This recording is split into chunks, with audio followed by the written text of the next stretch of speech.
Everyone, स्वागत है आपका हमारे यूट्यूब चैनल में। जैसे कि दोस्तों आज की इस क्लास में हम लोग कवर करने वाले हैं प्रैक्टिस सेट नंबर 4 को। फ्रेंड्स मैं आपको बता दूं कि इसके पहले ऑलरेडी हमने जो है प्रैक्टिस सेट नंबर 3 तक आपको कवर करा दिया है। अगर आपने नहीं देखा है तो सारा वीडियो आपको प्लेलिस्ट में अवेलेबल मिल जाएगा। चाहो तो वीडियो के डिस्क्रिप्शन में आपको टेलीग्राम का लिंक डाला हुआ है, वहाँ से जाकर आप लोग पीडीएफ और साथ ही आपका जो है प्ले लिस्ट का भी लिंक आपको जो है वीडियो के डिस्क्रिप्शन में आपको डाल दिया गया, तो जाकर के आप लोग विजिट करेंगे। और मैं आपको बता दूंगा 18 जो है आपका प्रैक्टिस सेट नंबर तक मैंने जो है आपके रूपनी पब्लिकेशन को भी मैंने आपको करा करके रखा है। सारा कुछ आपको प्ले लिस्ट में अवेलेबल मिल जाएगा। प्ले लिस्ट जैसे आप लोग खोलेंगे तो वहाँ आपको सारा कुछ आपको समझ में आपको आ जाएगा। तो आइए आज के इस क्लास को हम लोग शुरू करते हैं और चीज़ों को समझते हैं, जिसमें कि हम लोग जो है प्रैक्टिस सेट नंबर 4 को कवर करने वाले हैं, जिसमें कि हम लोग 100 क्वेश्चन को प्रत्येक सेट में कवर कर रहे हैं। तो पूरी वीडियो को माइंड कंसंट्रेट करके देखना, आराम से हम लोग चलेंगे और सभी लोगों को देखना है कि कितना आप इनमें से अटेम्प्ट ले पा रहे हो। बिल्कुल आपके एग्जाम पैटर्न पर आधारित जो है अपडेटेड बुक आपके आए हुए हैं। तो आइए शुरू करते हैं और चीज़ों को समझते हैं। और इस बुक का सबसे बड़ी खासियत यहाँ पर आपका ये है कि इसमें बिल्कुल आपके एग्जाम पैटर्न और साथ ही आपका जो एग्जाम आपका सिलेबस है, जिस प्रकार से क्वेश्चन आपके पूछे जाने हैं, बिल्कुल आपके एग्जाम पैटर्न को आपको फॉलो किया गया है। इसमें सबसे बड़ी आपका बात है। और क्वेश्चन का लेवल भी देख पाएंगे कि आपको बिल्कुल आपके सिस्टमेटिक तरीका से और बिल्कुल आपके एग्जाम पैटर्न को आपको फॉलो किया गया। इसलिए हम लोग इस बुक को जो है अच्छे तरीके से पहले कवर करेंगे। तो आज का पहला क्वेश्चन हमारा है, 1 नंबर में देखिए पूछा रहा है कि प्रथम महिला उम्मीदवार जिसने भारत में राष्ट्रपति के चुनाव में हिस्सा लिया था, ये कौन थी, आपको नंबर बताना है। सभी ऑप्शन आपके सामने रहेंगे, आप सभी लोग को अटेम्प्ट लेते चलना है। यहाँ पर जो आपका राइट आंसर हो जाएगा ये आपका जो है लक्ष्मी आपका सहगल हो जाएंगे। तो याद रखेंगे आप सभी लोग, ऑप्शन यहाँ पर आपका डी करेक्ट हो जाएगा। भारत की ये पहली महिला है जो कि राष्ट्रपति के चुनाव में हिस्सा लेने के लिए जो है चुनाव के पद हेतु जो उम्मीदवार के रूप में ये आपके खड़े हुए थे। ऑप्शन यहाँ पर आपका डी करेक्ट हो जाएगा। आप सभी लोगों को ध्यान में रखना। नेक्स्ट क्वेश्चन ये आपके सामने 2 नंबर में आपको पूछा रहा है कि अमीर खुसरो डैश के दरबार में विख्यात कवि थे। तो फ्रेंड्स याद रखेंगे आप सभी लोग कि जो अमीर खुसरो थे, ये जो आपके अलाउद्दीन खिलजी के दरबार में जो है विख्यात कवि रहे थे। राइट आंसर यहाँ पर आपका डी करेक्ट हो जाएगा। आप सभी लोगों को ध्यान में रखना है। आगे बढ़ते हैं। अगला क्वेश्चन हमारा ये आपके सामने, यहाँ पर आपको देखिए 3 नंबर में पूछा जा रहा है कि निम्नलिखित में से किस मुगल शासक ने अमृतसर में स्वर्ण मंदिर के निर्माण के लिए जमीन दान दी थी। ये आपको नंबर पूछा रहा है, इंपॉर्टेंट क्वेश्चन है। बताइए आप लोग यहाँ पर आपका राइट आंसर क्या होगा। तो देखिए यहाँ पर आपको कहा जा रहा है कि निम्नलिखित में से किस मुगल शासक ने अमृतसर में स्वर्ण मंदिर के लिए जो है निर्माण हेतु जमीन को दान दिया था। तो ये अकबर जो है अकबर के द्वारा दिए गए थे। यही आपका जो है मुगल शासक है जिनके द्वारा की जमीन जो है ये आपके स्वर्ण मंदिर बनाने हेतु जो है दान में दिए गए थे। राइट आंसर यहाँ पर आपका जो है ये करेक्ट जाएगा। अगला क्वेश्चन देखिए नेक्स्ट हमारा पूछा है, कहा जा रहा है कि सत्यमेव जयते का स्रोत क्या है, ये आपको हमारा बताना है। तो याद रखेंगे आप सभी लोग, ये जो लिया गया आपका मुंडकन उपनिषद से आपको लिया गया है, मुंडक उपनिषद से लिया गया है। राइट आंसर यहाँ पर आपका जो है बी करेक्ट हो जाएगा। डायरेक्ट आपको पूछा जाता है कि सत्यमेव जयते कहाँ से लिया गया था, आपको मुंडकनो आपको जो है उपनिषद से आपको लिया गया। यहाँ पर आपको मुंडक उपनिषद आपको दिए गए हैं। तो यहाँ पर आपका राइट आंसर जो है सी हो जाएगा। वर्ड में आपको थोड़ा बहुत आपको जो वेरिएशन आपको देखने को मिलता है, बाकी आप सभी लोग को कॉन्सेप्ट पता है तो बिल्कुल आपके जो है आपके होते चलेंगे। अगला देखिए पूछा रहे हुमायूं का जन्म 1508 ईस्वी में कहाँ पर हुआ था, ये आपको नंबर बताना है। तो फ्रेंड्स याद रखेंगे हुमायूं का जो जन्म हुआ था ये आपके 1508 ईस्वी में ही हुए थे। और यहाँ पर आपको बताना है कि कहाँ पर हुआ था, इसके बारे में पूछा जा रहा है। तो यहाँ पर देखिए जो आपका राइट आंसर हो जाएगा ये आपका यहाँ पर काबुल हो जाएगा। ध्यान रखेंगे आप सभी लोग, ऑप्शन यहाँ पर आपका जो है सी करेक्ट हो जाएगा। एग्जैक्ट अगर आपको पूछा जाता है कि हुमायूं का जन्म कब हुआ था, तो ये आपका जो हुआ था 6 मार्च 1508 ईस्वी को हुए थे। याद रहेगा, ऑप्शन यहाँ पर आपका जो है सी करेक्ट हो जाएगा। अगला क्वेश्चन हमारा देखिए नेक्स्ट पूछा जा रहा है, तंजौर के राजेश्वर मंदिर को बनवाया था। बताइए आप लोग किनके द्वारा बनाए गए थे। तो तंजेश्वर के जो आपके मंदिर बनाए गए थे, राजेश्वर मंदिर बनाए गए थे, ये चोल शासक के द्वारा बनाए गए थे। ऑप्शन यहाँ पर आपका जो है बी करेक्ट हो जाएगा। याद रखेंगे आप सभी लोग, इंपॉर्टेंट क्वेश्चन है। अगला हमारा देखिए नेक्स्ट क्वेश्चन पूछा रहे कि निम्न में से किसे हिंदू नियम का महान प्रदाता कहा जाता है, ये आपको नंबर बताना है। तो याद रखेंगे आप सभी लोग, ये मनु को कहा जाता है। मनु को जो है हिंदू नियम का जो है महान प्रदाता माने जाते हैं। ऑप्शन यहाँ पर आपका जो है बी करेक्ट हो जाएगा। अगला हमारा देखिए नेक्स्ट क्वेश्चन पूछा रहे कलिंग युद्ध डैश में लड़ा हुआ था। तो बताइए आप लोग यहाँ पर आपका राइट आंसर क्या हो जाएगा। तो फ्रेंड्स याद रखेंगे कि जो कलिंग का युद्ध है ये जो है कहाँ पर कितने ईस्वी में लड़ा गया था, ये आपको हमारा पूछा रहा है। युद्ध से रिलेटेड मैंने आपको बताया हुआ है कि युद्ध से रिलेटेड जहाँ पर भी क्वेश्चन मिलेगा आप सभी लोगों को रख लेना है। यहाँ से 3 से 4 क्वेश्चन हर एक बार आपके जो है पूछे जाते हैं डेट से रिलेटेड आपके। और यहाँ पर आपको देखिए पूछा रहा है कि कलिंग का युद्ध जो है डैश में हुआ था। कलिंग का युद्ध जो हुआ था ये आपका 261 जो है आपका ईसा पूर्व आपका होता है। बीसी का मतलब होता है बिफोर क्रिस्ट। और यहाँ पर आपका जो हो जाएगा राइट आंसर बी करेक्ट हो जाएगा। याद रखेंगे। अगला हमारा देखिए नेक्स्ट क्वेश्चन पूछा रहा है, कहा जा रहा है कि सर टॉमस रो इंग्लैंड के राजा के दूत बनकर मुगल दरबार में गए थे, उन्होंने इंग्लैंड के किस राजा को भेजा था, ये आपको हमारा पूछा रहा है। बाकी ऑप्शन आप लोग देख लीजिए कि क्या कुछ यहाँ पर आपको दिए गए हैं। तो ये जो आए थे ये जहांगीर के शासन काल में आए थे और यहाँ पर जो आपका राइट आंसर हो जाएगा ये आपका यहाँ पर ऑप्शन सी करेक्ट हो जाएगा। जहांगीर के शासनकाल में जो है जेम्स प्रथम को जो है भेजे गए थे। अगर आपको ये पूछा था कि कब भेजा गया था, 1615 ईस्वी में भेजा गया था। ऑप्शन यहाँ पर आपका जो है सी करेक्ट हो जाएगा। अगला क्वेश्चन हमारा देखिए नेक्स्ट पूछा रहे कि डैश की राजधानी को बनाए रखने के लिए चांदी बीबी ने, यहाँ पर आपको चांद बीबी ने मुगलों से लड़ाई की थी। बताइए कि किनकी राजधानी को बनाए रखने के लिए जो है चांद बीबी ने मुगलों से लड़ाई की थी। तो यहाँ पर आपका राइट आंसर हो जाएगा अहमदनगर। ऑप्शन यहाँ पर आपका जो है एक करेक्ट हो जाएगा। अगला क्वेश्चन हमारा नेक्स्ट देखिए पूछा रहे राजेंद्र चोल की सबसे बड़ी उपलब्धि डैश क्षेत्र में थी। तो ये आपका यहाँ पर राइट आंसर हो जाएगा नौसेना शक्ति का उत्थान। ऑप्शन यहाँ पर आपका बी जो है राइट हो जाएंगे। अगला क्वेश्चन देखिए पूछा रहे कि शाहजहां के 4 पुत्रों में से किसे अथर्ववेद का श्रेय दिया जाता है, श्रेय जाता है, ये आपको हमारा बताना है। बताइए आप लोग यहाँ पर आपका राइट आंसर क्या होगा। तो देखिए दोस्तों यहाँ पर जो आपका राइट आंसर हो जाएगा ऑप्शन यहाँ पर आपका सी करेक्ट हो जाएगा। याद रखेंगे आप सभी लोग, शाहजहां के 4 पुत्रों में से जो है अथर्ववेद का जो श्रेय दिया जाता है ये दारा को दिया जाता है। ऑप्शन यहाँ पर आपका सी करेक्ट हो जाएगा। अगला हमारा देखिए नेक्स्ट क्वेश्चन पूछा रहे कि निम्न में से कौन शादी के बाद राजा जहांगीर की बीबी नूरजहां के रूप में जानी जाती गई, ये आपको हमारा बताना है।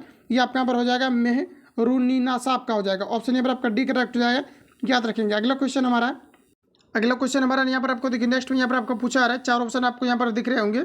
अब देखिए यहाँ पर आपको कहा जा रहा है कि निम्न में से किस कारण से मुगल साम्राज्य का विघटन हो गया था। बताइए यहाँ पर आप लोग राइट आंसर क्या होगा। तो फ्रेंड्स यहाँ पर आपका देखिए अगर देखा जाए नादिर शाह और अहमद अब्दावली के हमले, ये आपका यहाँ पर करेक्ट दिया गया है। तो यही यहाँ पर आपका ऑप्शन यहाँ पर आपका करेक्ट हो जाएगा। बाकी अगर हम लोग आगे देखें तो उपयुक्त में से आपको सभी भी ऑप्शन में यहाँ पर आपको दिए गए। तो ऑप्शन बी को पढ़ लेते हैं, क्या कुछ कहा गया है। कहा जा रहा है कि औरंगजेब के पुत्रों में उत्तराधिकारी की लड़ाई, ये भी यहाँ पर आपको करेक्ट दिए गए।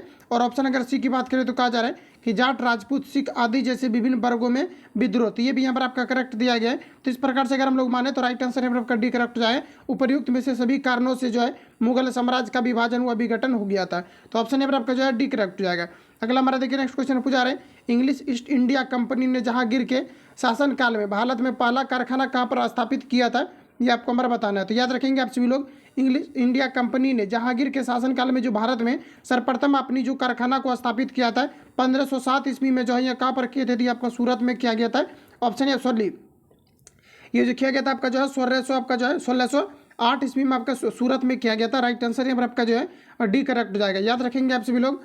आगे बढ़ते हैं, अगला क्वेश्चन हमारा देखिए पूछा रहे और यहाँ से देखिए क्वेश्चन यहाँ पर आपको पूछा था कि सूरत जो है ये किस नदी के तट पर आपके बसे हुए थे। याद रखेंगे आप लोग, ये जो आपका ये आपका ताप्ती नदी के तट पर बसे हुए, ठीक है। ये कहाँ पर बसे हुए थे, आपके ताप्ती नदी के तट पर बसे हुए। यहाँ से भी क्वेश्चन आपके पूछे जाते हैं। अगला क्वेश्चन देखिए पूछा रहे महात्मा गांधी निम्न में से किसके संपादक थे। ऑप्शन के अकॉर्डिंग यहाँ पर आपको बताना पड़ेगा कि महात्मा गांधी जो है किनके संपादक थे। तो 4 ऑप्शन आपके सामने रहे, बताइए आप लोग यहाँ पर जो है महात्मा गांधी जो थे किनके ये संपादक थे, आपको हमारा बताना है। तो यहाँ पर देखिए आपका नेशनल आपका जो है हेराल्ड आपका हो जाएगा। ऑप्शन यहाँ पर आपका बी करेक्ट हो जाएगा। महात्मा गांधी जो है इनके क्या थे, संपादक थे, ठीक है। और अगर आपको ये पूछा था कि लंदन में जो आयोजित आपका द्वितीय गोलमेज सम्मेलन आपका हुआ था, ये महात्मा गांधी जी के जो है समर्थन में आपके हुए थे और इन्होंने इसमें जो है भाग भी लिए थे। तो आपको याद रखना है कि आपका जो 1931 में हुआ था। यहाँ से क्वेश्चन आपका पूछा जाता है, तो आप सभी लोगों को यहाँ से आपको जो है ध्यान में रखना है। अगला क्वेश्चन हमारा देखिए नेक्स्ट यहाँ पर आपको पूछा आ रहा है, क्योंकि आपका प्रीवियस ईयर में पूछा हुआ था इसलिए यहाँ पर रिवील कर दिए। अगला क्वेश्चन हमारे यहाँ पर आपको देखिए नेक्स्ट में पूछा आ रहा है, कहा जा रहा है कि लंदन में आयोजित निम्न में से किस गोलमेज सम्मेलन के सत्र में गांधी जी ने भारतीय राष्ट्रीय कांग्रेस के एकमात्र प्रतिनिधित्व के रूप में हिस्सा लिया था, ये आपको हमारा बताना है। तो देखिए कहा जा रहा है कि लंदन में आयोजित निम्न में से किस गोलमेज सम्मेलन में गांधी जी ने जो है भारतीय राष्ट्रीय कांग्रेस का प्रतिनिधित्व में हिस्सा लिया था, ये आपको हमारा बताना है। तो ये आपका यहाँ पर हो जाएगा 7 दिसंबर 1931 से लेकर के 1 दिसंबर 1931 तक इन्होंने जो प्रतिनिधित्व जो है किया था। ऑप्शन यहाँ पर आपका बी करेक्ट हो जाएगा। अगला हमारा देखिए नेक्स्ट क्वेश्चन पूछा रहे कि निम्न में से किस तिथि को द्वितीय विश्व युद्ध शुरू हुआ था, ये आपको हमारा बताना है। तो इंपॉर्टेंट क्वेश्चन है, यहाँ से देखिए जो भी आपका थोड़ा हाईलाइटेड रहेगा वहीं से आपको मंथ के बारे में पूछेगा। बाकी आपको जो डेट से रिलेटेड ही आपको जो है डायरेक्ट आपको ईस्वी दे करके ही आपको पूछा जाता है, इसके बारे में मैंने आपको बताया भी था। तो यहाँ पर आप लोग देखिए जो राइट आंसर हो जाएगा आपका, ये आपका 1 दिसंबर 1939 को हुआ था। और अगर हम लोग प्रथम विश्व युद्ध की अगर बात करें तो ये जो हुआ था आपका 1900 आपके जो है 14 को आपके हुए थे और ये आपका 18 तक आपका चला था। और यहाँ पर अगर हम लोग बात करें तो 1939 से आपका जो है 45 तक आपके चले थे। याद रखेंगे आप सभी लोग, ऑप्शन यहाँ पर आपका ये जो है राइट हो जाएगा। अगला क्वेश्चन ये आपके सामने पढ़िए और बताइए आप लोग यहाँ पर आपका राइट आंसर क्या होगा। 19 में कहा जा रहा है कि निम्न में से कौन सी तिथि आधुनिक भारत के इतिहास में एक महत्वपूर्ण दिन माना जाता है, ये आपको हमारा बताना है। सभी ऑप्शन आपके सामने दिए गए हैं, बताइए आप लोग राइट आंसर क्या होगा। तो देखिए दोस्तों, कहा जा रहा है कि कौन सी तिथि है जो कि आधुनिक भारत का है इतिहास में एक महत्वपूर्ण दिन माना जाता है, ये आपको बार पूछा रहा है। तो यहाँ पर जो आपका राइट आंसर हो जाएगा 15 अगस्त 1947। देखिए भारत इसी दिन जो है आज़ाद हुए थे। तो यहाँ पर आपका राइट आंसर जो है डी करेक्ट हो जाएगा। अगला क्वेश्चन देखिए, नेक्स्ट हमारा पूछा रहा है, कहा जा रहा है कि राज्य हड़प नीति किसने शुरू की थी, ये आपको बार बताना है। तो राज्य हड़प नीति जो है ये आपके लॉर्ड डलहौजी के द्वारा शुरू किए गए थे। ऑप्शन यहाँ पर आपका जो है ए करेक्ट हो जाएगा। अगला क्वेश्चन ये आपके सामने, यहाँ पर आपको देखिए पूछा रहा है पानी का अधिकतम घनत्व होता है। तो याद रखेंगे आप सभी लोग कि पानी का जो अधिकतम घनत्व होता है ये आपके 4 डिग्री पर होते हैं। याद रखेंगे आप सभी लोग, पानी का जो अधिकतम घनत्व होता है ये आपके 4 डिग्री सेंटीग्रेड ताप पर होता है। ऑप्शन यहाँ पर आपका जो है डी करेक्ट हो जाएगा। अगर आपको ये पूछा जाता है कि पानी का जो आयतन होता है, अगर यहाँ पर बर्फ को किसी भी द्रव को अगर गर्म किया जाता है तो पानी का द्रव आयतन जो है किस प्रकार से होगा, तो याद रखेंगे आप सभी लोग कि पानी का जो आयतन हो जाएगा आपका, ये आपका क्या हो जाएगा, तो पहले आपका क्या होगा तो घटेगा, उसके बाद आपका क्या हो जाएगा तो बढ़ेगा। ये आपका ट्रिक है, क्योंकि वॉल्यूम आपका होता है, यानी आयतन को हम लोग वॉल्यूम के रूप में इसको लिखते हैं। घनत्व के बारे में पूछा जाता है, तब यहाँ पर आपका क्या हो जाएगा, अगर आपको पूछा जाता है कि 0 डिग्री से जो है यहाँ पर मान लिया जाए कि यहाँ पर अगर 5 डिग्री तक इसको गर्म किया जाता है, तो अब इसको इसमें किस प्रकार का 5 सेंटीग्रेड तक अगर गर्म किया जाता है तो इसमें क्या परिवर्तन होगा। तो इस प्रकार के क्वेश्चन आपका पूछा गया था। तो याद रखेंगे कि पहले क्या होता है, अगर 0 से अगर 5 तक हम लोग गर्म करते हैं तो यहाँ पर आपका 0 हो जाएगा और ऊपर यहाँ पर आपका 5 हो जाएगा। तो पहले क्या होगा, कम होगा, उसके बाद फिर आपका अधिक हो जाएगा। तो यहाँ पर देखिए आपका ऐसा क्वेश्चन आपका पूछा नहीं गया, क्योंकि यहाँ पर आपको इसलिए रिवील कर दिया कि यहाँ से क्वेश्चन आपका लगातार आपके पूछे जाते हैं और कन्फ्यूजन भी क्रिएट होता है। बाकी मिलेगा तो मैं आपको कवर करा दूंगा। यहाँ पर आपको देखिए पूछा रहा है कि पानी का अधिकतम घनत्व जो है कहाँ पर होता है, आपका 4 डिग्री सेंटीग्रेड ताप पर होते हैं। ऑप्शन यहाँ पर आपका सी करेक्ट हो जाएगा। अगला हमारा देखिए नेक्स्ट क्वेश्चन पूछा रहा है कि पानी की अस्थायी कठोरता निम्न में से किस डालकर जो है दूर की जा सकती है, ये आपको हमारा बताना है। तो यहाँ पर आपका राइट आंसर हो जाएगा, ये आपको वॉशिंग सोडा को डाल करके जो है ये दूर किया जा सकता है। तो ऑप्शन यहाँ पर आपका जो है डी करेक्ट हो जाएगा। वॉशिंग सोडा की अगर हम लोग बात करें तो आपका Na2CO आपका 3 हो जाएगा और आपका जो है 10H2O आपका होता है। याद रखेंगे आप सभी लोग, ऑप्शन यहाँ पर आपका जो है डी करेक्ट हो जाएगा। अगला क्वेश्चन देखिए नेक्स्ट हमारा पूछा रखा जा रहा है कि निम्न में से कौन विद्युत का सबसे अच्छा सुचालक है, ये आपको बार बताना है। सभी ऑप्शन आपके सामने दिए गए, बताइए आप लोग यहाँ पर आपका राइट आंसर क्या हो जाएगा। तो दोस्तों याद रखेंगे कि चांदी जो ये विद्युत का सबसे अच्छा सुचालक माना जाता है। ये काफ़ी इजी क्वेश्चन है, लेकिन ये सभी प्रकार के एग्जाम में जो है कई बार आपके रिपीट आपके किए जाते हैं। ऑप्शन यहाँ पर आपका डी करेक्ट हो जाएगा, याद रखेंगे आप सभी लोग। अगला हमारा देखिए नेक्स्ट क्वेश्चन पूछा रहे, कहा जा रहा है कि लोहे का शुद्धतम रूप क्या है, ये आपको हमारा बताना है। लोहे का जो शुद्धतम रूप होता है ये आपका कच्चा लोहा होता है। ऑप्शन यहाँ पर आपका सी करेक्ट हो जाएगा। कच्चा लोहा जो होता है ये लोहे का सबसे शुद्धतम रूप माने जाते हैं। अगला क्वेश्चन देखिए नेक्स्ट हमारा पूछा रहा है कि पीतल हवा में निम्न में से किस गैस की उपस्थिति के कारण बदरंग हो जाता है, ये आपको हमारा बताना है। तो यहाँ पर आपका जो राइट आंसर हो जाएगा ये ऑक्सीजन के कारण से हो जाता है। ऑक्सीजन से अभिक्रिया करके जो है ये क्या करता है, ये हरा कलर का जो है परत बना लेती है। तो ऑप्शन यहाँ पर आपका जो है बी करेक्ट हो जाएगा, याद रखेंगे। अगला क्वेश्चन हमारा नेक्स्ट देखिए, यहाँ पर आपको पूछा रहे कि ठोस से सीधे वाष्प अवस्था में पदार्थ के रूपांतरण को क्या कहा जाता है। जैसे कि सपोज कीजिए कि कोई अगर कपूर रहता है और कपूर को जब जलाया जाता है तो ये क्या होता है कि ठोस से सीधे वाष्प में परिवर्तित हो जाता है, ये आपके द्रव में परिवर्तित नहीं होता है। तो इसको हम लोग ऊर्ध्वपातन के नाम से जानते हैं। और पूछा जाता है कि निम्न में से कौन सा वस्तु है या कौन सा पदार्थ है जो कि ऊर्ध्वपातन के गुण को प्रदर्शित करता है। तो ये आपके अमोनियम क्लोराइड होते हैं। और इसके अलावा अगर देखा जाए तो आपका कपूर आपका होता है, नेफ्थलीन आपका होता है। ये सभी जो ऊर्ध्वपातन के गुण को प्रदर्शित करता है। यहाँ पर आपको देखिए वही चीज़ें यहाँ पर आपको कहा जा रहा है कि सीधे ठोस से क्या होता है कि वाष्प में अगर परिवर्तित हो जाता है तो ये कौन सा, इसको हम लोग क्या कहेंगे, ये आपको हमारा पूछा रहा है। तो इसे ऊर्ध्वपातन के नाम से जानते हैं। ऑप्शन यहाँ पर आपका जो है डी करेक्ट हो जाएगा।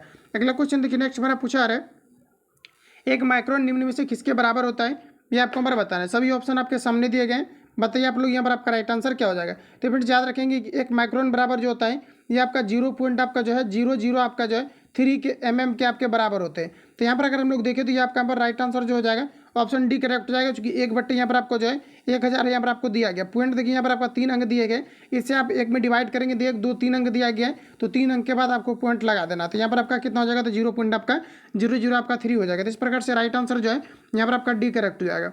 अगला क्वेश्चन हमारा देखिए नेक्स्ट पूछा रहे, कहा जा रहा है कि बार किसकी इकाई है, ये आपको हमारे बताना है। बताइए आप लोग राइट आंसर क्या होगा। सभी ऑप्शन आपके सामने दिए गए, सभी में आपको 4 से 5 सेकंड का टाइम मिल रहा होगा, आपको अटेम्प्ट भी लेना है। यहाँ पर देखिए जो आपका राइट आंसर हो जाएगा ये आपका यहाँ पर हो जाएगा वायुमंडलीय दबाव। वायुमंडलीय जो दबाव होते हैं इसको बार में मेजर किया जाता है। इसके अलावा वायुमंडल में उपस्थित जो आर्द्रता होता है इसको हाइग्रोमीटर के द्वारा मापे जाते हैं। तो ऑप्शन यहाँ पर आपका डी करेक्ट हो जाएगा, ध्यान रखेंगे आप सभी लोग। अगला देखिए नेक्स्ट क्वेश्चन हमारा पूछा रहा है कि ध्वनि की पिच या फ्रीक्वेंसी को मापने की इकाई क्या है, ये आपको बार बताना है। ये आपका यहाँ पर हो जाएगा डेसिबल। इंपॉर्टेंट क्वेश्चन है, ये आपका कई बार आपके एग्जाम में जो आपका रिपीट हुए हैं। ऑप्शन यहाँ पर आपका डी राइट हो जाएगा। याद रखेंगे आप सभी लोग कि ध्वनि की तीव्रता या फिर ध्वनि की पिच या फ्रीक्वेंसी को मापने के लिए किस प्रकार के यूनिट का प्रयोग किया जाता है? तो यहाँ पर आपका डेसिबल हो जाएगा। ऑप्शन यहाँ पर आपका जो है डी करेक्ट हो जाएगा। अगला देखिए नेक्स्ट क्वेश्चन हमारा पूछा रहे कि क्यों एक नेत्र की बजाय दो नेत्रों से बेहतर दृष्टि मिलती है? सभी ऑप्शन आपके सामने दिए गए। आप सभी लोगों को सबसे पहले ऑप्शन पढ़ना है, जो आपको सटीक लगेगा वही यहाँ पर आपको आंसर करना है। ये रहा आप सभी के सामने ऑप्शन। अब आप लोग को बताना है यहाँ पर आपका राइट आंसर क्या होगा।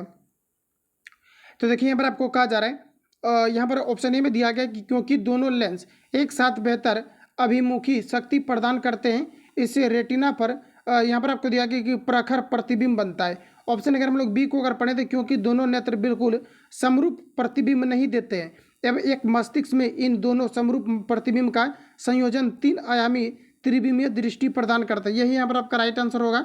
ऑप्शन यहाँ पर आपका बी करेक्ट हो जाएगा। थोड़ा सा यहाँ पर आपका कॉन्सेप्चुअल जरूर पूछा गया है, लेकिन यहाँ पर आपको ऑप्शन जो है यहाँ पर आपको याद रखना पड़ेगा। तो राइट आंसर यहाँ पर आपका जो है बी यहाँ पर आपका करेक्ट हो जाएगा।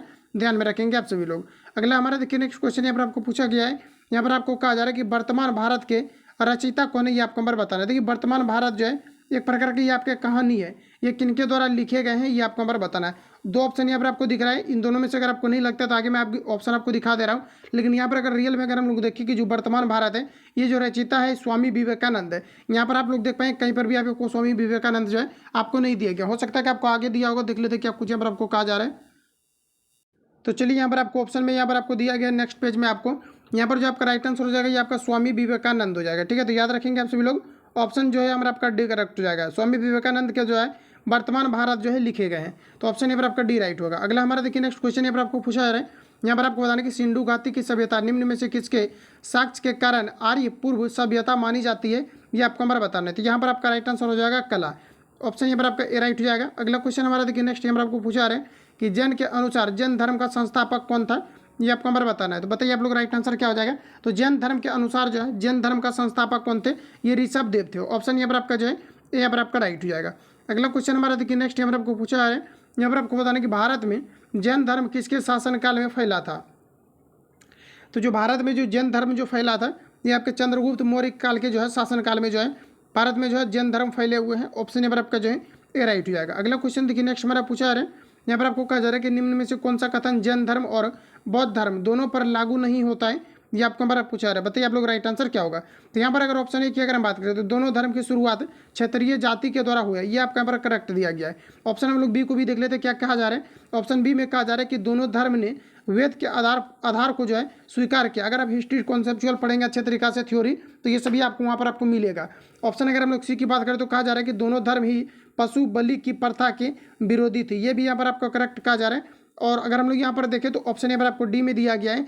यहाँ पर आपको कहा जा रहा है कि दोनों ने ही मोक्ष के लिए कठोर तप एवं सादगी को अनिवार्य बताया, ये आपका गलत हो जाएगा। दोनों के द्वारा आपके नहीं बताए गए हैं। ऑप्शन यहाँ पर आपका जो है डी करेक्ट हो जाएगा। सभी धर्म जो है अपने अपने अकॉर्डिंग इसको जो है मानते हैं। अगला क्वेश्चन देखिए पूछा रहा है कि तीन प्रमुख बौद्ध स्थल दिए, यहाँ पर आपको दिया गया रत्नागिरी और यहाँ पर आपको दिया गया कि ललितागिरी एवं उदयगिरी यहाँ पर आपको दिया गया निम्न में से किस राज्य में स्थित है। ये क्वेश्चन आपके जो एग्जाम पॉइंट ऑफ व्यू से काफ़ी ज़्यादा इंपॉर्टेंट है, जिसको थोड़ा सा आप लोगों को जो है अभी माइंड में आपको फिट कर लेना है। यहाँ पर जो आपका राइट आंसर हो जाएगा ये आपका यहाँ पर हो जाएगा महाराष्ट्र। राइट आंसर यहाँ पर आपका जो है बी करेक्ट हो जाएगा, याद रखेंगे। अगला क्वेश्चन हमारे नेक्स्ट यहाँ पर आपको देखिए पूछा है, कहा जा रहा है कि प्रथम मुस्लिम शासक जिसने राजाओं के ईश्वरीय अधिकार के सिद्धांत के समरूप राजत्व के सिद्धांत को तैयार किया था। तो बताइए ये किन के द्वारा किया गया था। तो यहाँ पर आपका राइट आंसर जो हो जाएगा ये वल्लभन के द्वारा किया गया था। ऑप्शन यहाँ पर आपका डी करेक्ट हो जाएगा। अगला क्वेश्चन देखिए नेक्स्ट हमारा पूछा है, मुगल साम्राज्य के पतन के दौरान जाट को राजनीतिक दल के रूप में संगठित किया गया था। तो बताइए हमारा आपका जो है किन के द्वारा किया गया था। तो ये किया गया था चूड़ामन के द्वारा। ऑप्शन यहाँ पर आपका जो है बी करेक्ट हो जाएगा, याद रखेंगे आप सभी लोग। अगला हमारा देखिए नेक्स्ट क्वेश्चन पूछा रहे, गुरु गोविंद सिंह का जन्म स्थल क्या है, ये आपको हमारा बताना है। तो देखिए दोस्तों इंपॉर्टेंट क्वेश्चन है, ये पटना साहिब है। पटना साहिब आपका राइट आंसर हो जाएगा। ये स्टेशन भी आपका है और बिहार से जितने भी कैंडिडेट होंगे आप सभी लोगों को पता होगा, वहाँ पर आपका गुरुद्वारा भी आपका है। राइट आंसर यहाँ पर आपका जो है डी करेक्ट हो जाएगा। ठीक है, तो आप लोगों को याद रखना है, इंपॉर्टेंट क्वेश्चन है। अगला क्वेश्चन हमारा नेक्स्ट यहाँ पर आपको देखिए पूछा है और थोड़ा सा आपको अगर याद रखना है तो आप लोग रख सकते हैं। अगर आपको ये पूछा था कि गुरु गोविंद सिंह का जो जन्म है ये कहाँ पर हुआ था, तो सबसे पहले तो आपका पटना साहिब बिहार हो जाएगा। अगर आपको ये पूछा था कि कब हुआ था तो 1600 जो है ये आपका 66 ईस्वी में हुआ था। तो डेट भी आप लोग यहाँ पर याद रखेंगे थोड़ा सा, क्योंकि बिहार से रिलेटेड है तो यहाँ से क्वेश्चन आपके बन सकते हैं। अगला देखिए हमारा पूछा रहा है कि भारत में अंग्रेजों की राजनीतिक शुरुआत निम्न में से किस युद्ध से की जा सकती है, ये आपको नंबर बताना है। तो भारत में अंग्रेजों की शुरुआत जो है, राजनीतिक शुरुआत जो है, भारत में अंग्रेजों की राजनीतिक शुरुआत निम्न में से किस युद्ध से की जा सकती है, ये आपको नंबर बताना है। बताइए आप लोग जो है अंग्रेजों की जो राजनीतिक शुरुआत हुई है ये किस युद्ध के परिणाम स्वरूप हुए हैं, ये आपका यहाँ पर हो जाएगा बक्सर के युद्ध के समय में हुआ है। तो राइट आंसर यहाँ पर आपका एक करेक्ट हो जाएगा, याद रखेंगे। अगला क्वेश्चन हमारा देखिए नेक्स्ट यहाँ पर आपको पूछा रहे हैं कि अध्यक्ष एवं उपाध्यक्ष दोनों ही अनुपस्थितियों में निम्न में से कौन लोकसभा की अध्यक्षता कर पाएंगे, ये आपको हमारा बताना है। तो ये जो है राष्ट्रपति द्वारा नियुक्त लोकसभा का सदस्य करते हैं। ऑप्शन यहाँ पर आपका ए जो है राइट हो जाएंगे। अगला क्वेश्चन हमारा देखिएगा पूछा जा रहा है कि स्वाधीन भारत के राज्य की प्रथम महिला राज्यपाल कौन बनी थी, ये आपका इंपॉर्टेंट क्वेश्चन है।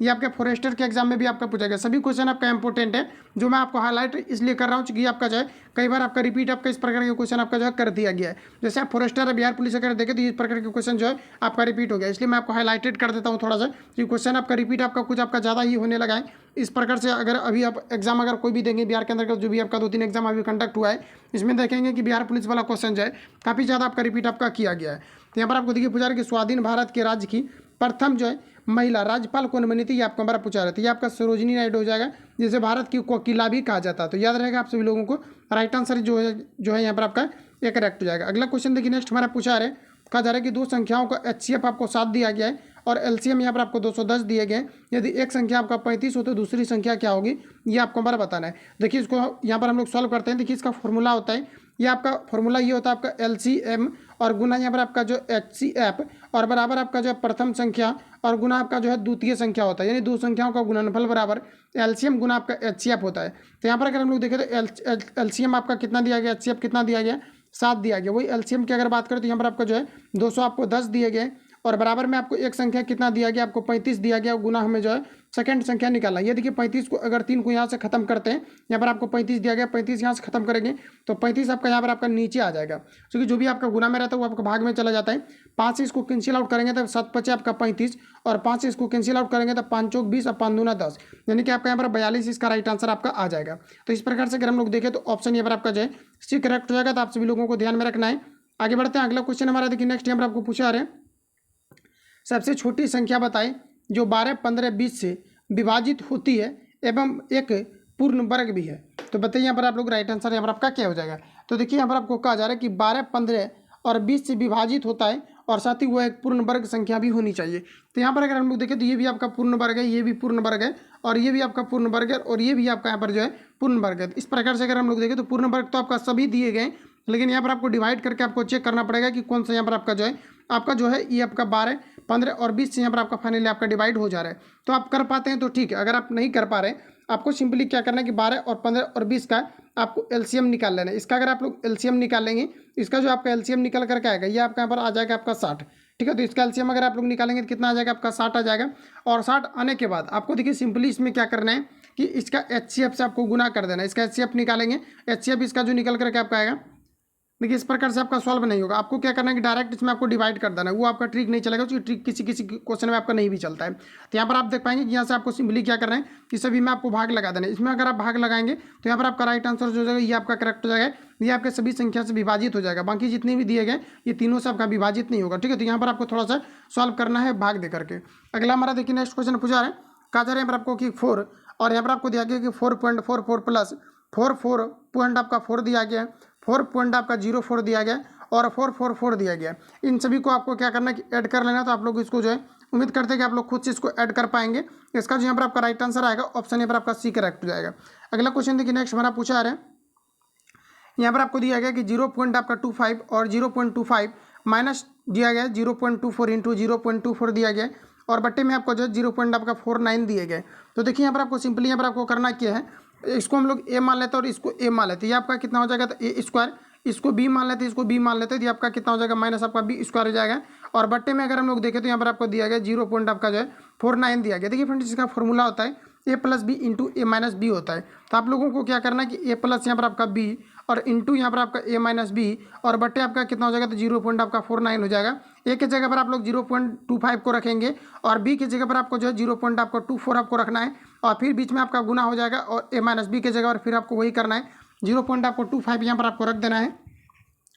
और साथ ही आपको जो है बी की जगह पर आपको जो है 0.4 रख देना है। तो फाइनली आपका यहाँ पर सॉल्व आपका हो जाएगा। तो इसका जो आपका आंसर आएगा मैं आपको बता दे रहा हूँ, आप सभी लोग बना करके इसको सॉल्व कर लेना है। तो इसका 0.01 आ जाएगा। तो मैथ में मैं आपको इतना हिंस कर दे रहा हूँ, तो आप लोगों को थोड़ा सा कैलकुलेट तो करना ही पड़ेगा। तो ऑप्शन नंबर आपका जो है सी करेक्ट हो जाएगा।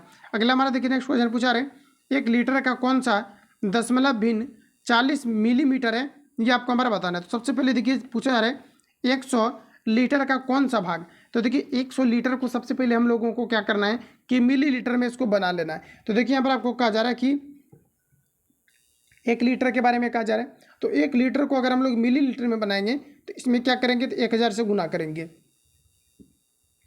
1000 से गुना कर दिए। अब यहाँ पर आपको कहा जा रहा है कि जो है ये आपका 40 मिलीमीटर का कितना हिस्सा है, ये इसका जो है कि ये आपका जो 40 मिलीमीटर ये इसका कितना हिस्सा है, आप कैलकुलेट कर लो, ये आपका आंसर आ जाएगा। तो देखिए आपका 4 बटे कितना हो जाएगा, तो ये आपका जो है नीचे आपका यहाँ पर 100 बच चुका है। और 100 से अगर 400 में आप भाग लगाएंगे तो देखिए 2 जीरो आपका है, तो 2 अंक के बाद आपका पॉइंट लग जाएगा, यानी कहने का मतलब है कि 0.04 हो जाएगा। और इस प्रकार से अगर हम लोग देखें तो यहाँ पर आपका राइट आंसर जो है बी में यहाँ पर आपको दिया गया। तो ऑप्शन बी यहाँ पर आपका जो है करेक्ट हो जाएगा। अगला क्वेश्चन देखिए नेक्स्ट हमारा पूछा है, कहा जा रहा है कि जल से पूर्णतः भरे एक पात्र का भार 40 किलोग्राम है और कहा जा रहा है कि यदि इसे आधा भरा जाए तो इस पात्र का भार जो है ये आपका 30 किलोग्राम होगा। तो रिक्त स्थान का भार यहाँ पर आपको बताना है कि यहाँ पर आपको बताना है कि पात्र का भार कितना होगा, ये आपको नंबर बताना है। सभी ऑप्शन आपके सामने रहें, आप सभी लोगों को इसको थोड़ा सा सॉल्व भी करना है और उसके बाद आपको देखना है कि कितना आपका जो आंसर आपका आ रहा है। यहाँ पर देखिए हम लोग अगर इसको सॉल्व करें तो यहाँ पर आपको देखिए कहा क्या जा रहा है कि एक जल को जो है एक जल से पूर्णतः भरे एक पात्र का भार यहाँ पर आपको दिया गया है, ये आपका 40 किलोग्राम दिया गया है। इसे आधा भरा जाए तो यहाँ पर आपको कहा जा रहा है कि इस पात्र का भार जो है ये आपका 30 किलोग्राम हो जाता है। तो शेष कितना होगा ये आपको नंबर बताना है। तो उम्मीद करता है कि आप लोग इसको सॉल्व भी किए होंगे। तो यहाँ पर आपको देखिए जो राइट आंसर हो जाएगा अगर हम लोग इसको सॉल्व करें तो सबसे पहले अगर हम लोग अगर ये माने, चूँकि रिक्त के बारे में पूछा रहा है तो हम लोग रिक्त को मान लेते हैं क्या, एक्स मान लेते हैं। तो चलिए रिक्त बराबर हम लोग एक्स मान लेते हैं कि रिक्त जो आपका है ये आपका कितना है, तो आपका यहाँ पर एक्स है। इसके बाद अगर हम लोग बात करें तो सबसे पहले आपको दूसरी चीज़ आपको यहाँ पर ये मानना पड़ेगा कि जो इसका पूरा जो इसका कैपेसिटी है इसको हम लोग कितना मान लेते हैं, वाई मान लेते हैं, यानी कि पूरा कैपेसिटी, ठीक है, यानी कि पूरा कैपेसिटी हम लोग कितना मान लेते हैं, वाई। अब देखिए पूरा कैपेसिटी में से अगर हम लोग एक्स को घटा दें तो आपको पता चल जाएगा कि कितना उसमें भरा गया है, ये आपको यहाँ पर पता चल जाएगा। और अगर हम लोग रिक्त और प्लस अगर हम लोग ये वाला अगर जोड़ दें, मतलब वाई जो यहाँ पर आपको दिया गया है, अगर इन दोनों को अगर हम लोग जोड़ दें उसके बाद यहाँ पर आपको कहा जा रहा है कि 40 किलोग्राम है। कहा जा रहा है कि जल से पूर्णतः भरे एक पात्र का भार जो है ये आपका 40 किलोग्राम है। तो यानी कहने का मतलब है कि अगर हम लोग एक्स और प्लस अगर हम लोग वाई करें, चूँकि आपका भरा हुआ है और ये आपका रिक्त है, तो ये आपका भरा हुआ और ये आपका रिक्त है, इन दोनों को अगर जोड़ देंगे हम लोग तो टोटल कितना पूर्णा चाहिए, 40। तो आपका इक्वेशन ही आपका यहाँ पर फर्स्ट आपका हो जाएगा एक्स प्लस वाई बराबर आपका 40। उसके बाद यहाँ पर आपको कहा जा रहा है, फिर इसमें कहा जा रहा है कि यदि इसको आधा भरा जाए तो भरा कितना गया है, पहले आपका वाई और इसको अगर आधा कर दिया जाए, मतलब करने का है कि एक्स और प्लस आपका क्या हो जाएगा, तो वाई बटे आपका 2, तो आधा हो जाएगा। उसके बाद कहा जा रहा है कि इसका वजन कितना हो जाता है आपका 30। अब आप लोग क्रॉस में इसको गुना करके और दो कुछ इक्वेशन आपका बनेगा, तो आप इन दोनों को सॉल्व कर सकते हैं। और ऑलरेडी आपने जो है इक्वेशन आपने पढ़ा भी होगा कि जैसे आपका एक्स प्लस आपको वाई बराबर कुछ आपको दिया रहता है और एक्स माइनस आपको वाई बराबर दिया रहता है, जोड़ने या फिर घटाने पर आप करेंगे तो एक आपका कट जाएगा, दूसरा आप ऐड करेंगे तो एक्स एक्स आपका 2x बराबर इधर वाला जोड़ के और कटा करके आप जो है दोनों इक्वेशन को सॉल्व कर सकते हैं। इसका जो फाइनली आपका यहाँ पर राइट आंसर आपका निकल करके आएगा ये आपका 20 किलोग्राम आएगा। तो आप लोग इसको जो है सॉल्व कर लेना है। अगला हमारा देखिए नेक्स्ट क्वेश्चन पूछा रहे 4 अंकों की सबसे छोटी संख्या बताएं जो एक पूर्ण वर्ग है। बताइए यहाँ पर आप लोग राइट आंसर क्या होगा। तो सबसे पहले देखिए यहाँ पर आपको अगर पूर्ण वर्ग की अगर हम लोग बात करें 1000 दिया गया, ये आपका पूर्ण वर्ग के अंतर्गत आपका नहीं रहेगा। और यहाँ पर आपको जो है दिया गया यहाँ पर आपका 224, यही आपका एक यहाँ पर आपको पूर्ण वर्ग दिया गया और जो कि आपका 4 अंक वाला है। तो ऑप्शन यहाँ पर आपका सी करेक्ट हो जाएगा। इसका आप जो है वर्गमूल आप निकाल करके चेक भी कर सकते हैं। अगला क्वेश्चन हमारा नेक्स्ट यहाँ पर आपको देखिए पूछा रहा है कि यदि दो संख्याओं का अंतर 3 एवं उसके वर्ग का अंतर यहाँ पर आपको दिया गया 39 हो तो बड़ी संख्या क्या होगा, ये आपको यहाँ पर बताना है। देखिए काफ़ी ईजी क्वेश्चन है, इसको सॉल्व भी नहीं करना चाहिए। यहाँ पर आपको देखिए थोड़ा सा ये करना है, कहा जा रहा है यहाँ पर आपको कि दो संख्या का अंतर दिया गया। तो जैसे कि मान लेते हैं कि एक्स माइनस वाई, अंतर का मतलब होता है घटा, और इसका यहाँ पर आपको अंतर दिया गया है 3। अब कहा जा रहा है कि उनके वर्गों का अंतर कितना दिया गया, तो 39, यानी कि यहाँ पर इसका वर्ग का अंतर मतलब एक्स स्क्वायर और माइनस वाई स्क्वायर बराबर आपको कितना दिया गया, 39 दिया गया। तो कहा जा रहा है यहाँ पर आपको बड़ी संख्या क्या होगी। तो फ्रेंड्स यहाँ पर आपको सिंपली ये करना है कि जैसे कि इसको हम लोग इक्वेशन जो है फर्स्ट मान लेते हैं। अब देखिए यहाँ पर आपका क्या हो जाएगा, तो ए स्क्वायर माइनस बी स्क्वायर हो जाएगा, यानी ए प्लस आपका बी हो जाएगा, ए प्लस बी इंटू ए माइनस बी और बराबर आपका कितना हो जाएगा, तो 39। अब देखिए ए माइनस बी का वैल्यू यहाँ पर आपको 3 दिया गया है, तो आप सभी लोगों को x माइनस वाई के जगह पर 3 रखेंगे तो 39 में जाकर के आपका घट जाएगा। तो ये आपका इक्वेशन यहाँ से देखिए, इसको ये आपका खत्म हो जाएगा जैसे वैल्यू रखेंगे, और ये जो 3 आपका इधर से उधर जाएगा तो ये आपका घट जाएगा, और 39 में अगर 3 को आप लोग माइनस करेंगे तो ये आपका 36 हो जाएगा। तो ये आपका दूसरा आपका इक्वेशन आपका बन जाएगा, यानी x माइनस वाई बराबर आपका 3 और x प्लस वाई बराबर आपका 36 बन जाएगा। तो आप लोग जोड़ करके और दोनों को आप घटा करके जो है इसका फाइनली आप लोग जो है सबसे बड़ी संख्या को जो है ज्ञात आप लोग कर सकते हैं। इसमें ज़्यादा कुछ आपका कुछ भी नहीं है। यहाँ पर जो आपका राइट आंसर आएगा 50 नंबर का, ये आपका 8 आ जाएगा। तो आप लोग जो इसको सॉल्व कर लेना।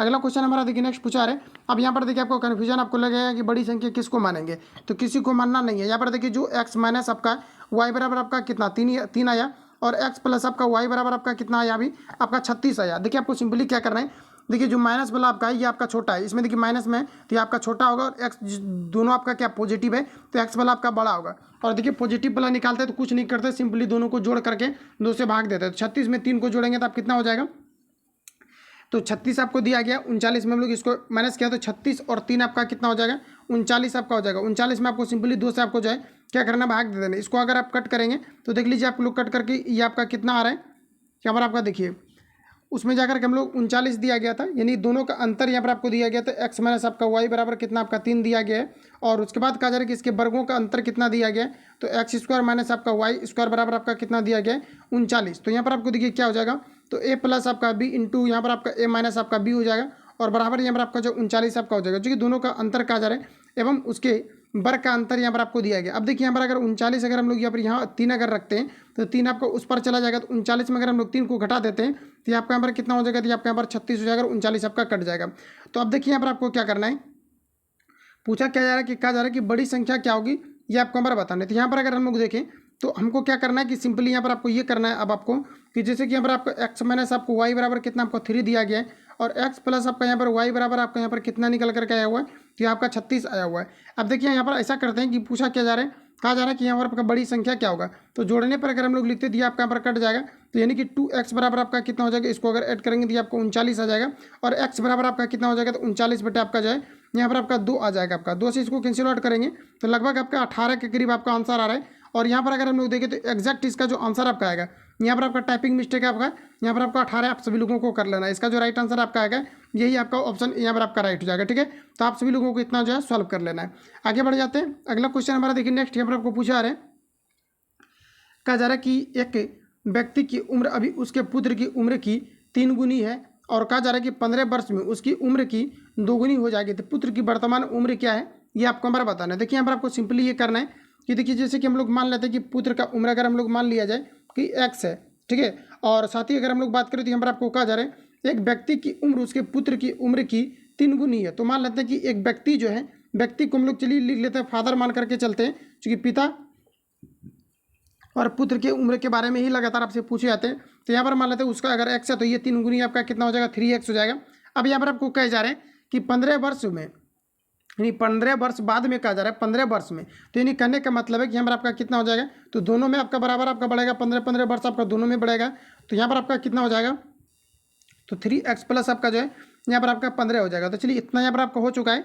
तो कहा जा रहा है कि 15 वर्ष में उसकी उम्र जो है 2 गुनी हो जाएगी। तो इस ये जो है पिता की उम्र 2 गुनी हो जाएगा, और यहाँ पर हम लोगों ने जो बराबर को ऐड किया तो पिता की उम्र 2 गुना हो जाएगा।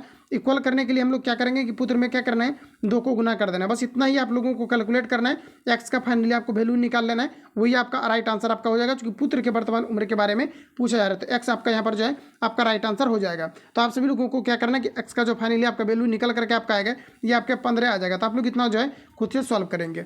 अगला हमारा देखिएगा नेक्स्ट क्वेश्चन यहाँ पर आपको पूछा रहे कि 3/4 को प्रतिशत के रूप में किस प्रकार व्यक्त करेंगे। तो देखिए 3/4 यहाँ पर आपको दिया गया, इसको प्रतिशत के रूप में व्यक्त करना है। तो प्रतिशत के लिए आपको 100 से गुना करना है, इसको कैंसिल आउट करेंगे तो आपका देखिए कितना बार में 25 चौक 100, यानी 25 बार में 25 तरीका आपका 75 हो जाएगा। और जो यहाँ पर आपका राइट आंसर हो जाएगा ये आपका 75% हो जाएगा। तो ऑप्शन यहाँ पर आपका डी करेक्ट हो जाएगा। अगला क्वेश्चन हमारा देखिए नेक्स्ट पूछा रहे, एक परीक्षा में कुल परीक्षार्थियों के 65% उत्तीर्ण होते हैं। तो देखिए टोटल यहाँ पर आपका 100 मान करके चलेंगे, जैसे परसेंटेज से अगर चर्चा कर दिया जाता है तो। और कहा जा रहा है कि यदि अनुत्तीर्ण यानी फेल अभ्यर्थियों की जो संख्या ये आपका कितना है तो 420 है, तो कुल परीक्षार्थियों की संख्या कितनी है ये आपको हमारा पूछा रहा है। देखिए दोस्तों यहाँ पर आपको क्या करना है कि कुल अगर हम लोग माने तो कुल मान लेते हैं कि हम लोग कितना है 100 है। देखिए सभी क्वेश्चन में आपको 100 नहीं मानना है, परसेंटेज वाला में आपको जो है 100 ही मानना है। यहाँ पर आपको इजी से जो है सॉल्व हो जाएगा। बाकी जहाँ पर मानने वाला रहेगा तो वहाँ पर आपको मानना ही पड़ेगा, क्योंकि सभी क्वेश्चन आपके ट्रिक से आपके सॉल्व नहीं होते हैं। अगर आप मैथ अच्छे तरीके से अगर पढ़े होंगे तो आप आपने देखा होगा कि हर एक जगह क्या होता है कि आपका ट्रिक किसी किसी क्वेश्चन में आपका नहीं भी लगता है आपका, ठीक है। तो यहाँ पर आपको देखिए कहा जा रहा है, जैसे कि मान लेते हैं कि टोटल आपका 100% स्टूडेंट है, और जिसमें कि कहा जा रहा है कि कुल परीक्षार्थियों के 65% उत्तीर्ण होता है, यानी कि पास, यानी पास वाला जो अभ्यर्थी होंगे ये कितना आपका, तो ये आपका 65% आपका हो गया। तो 65% 100 में से क्या है कि 65 अगर आपका पास हो गया तो फेल कितना हो गया आपका, तो फेल यहाँ पर आपका कितना हो जाएगा, 35 आपका हो जाएगा।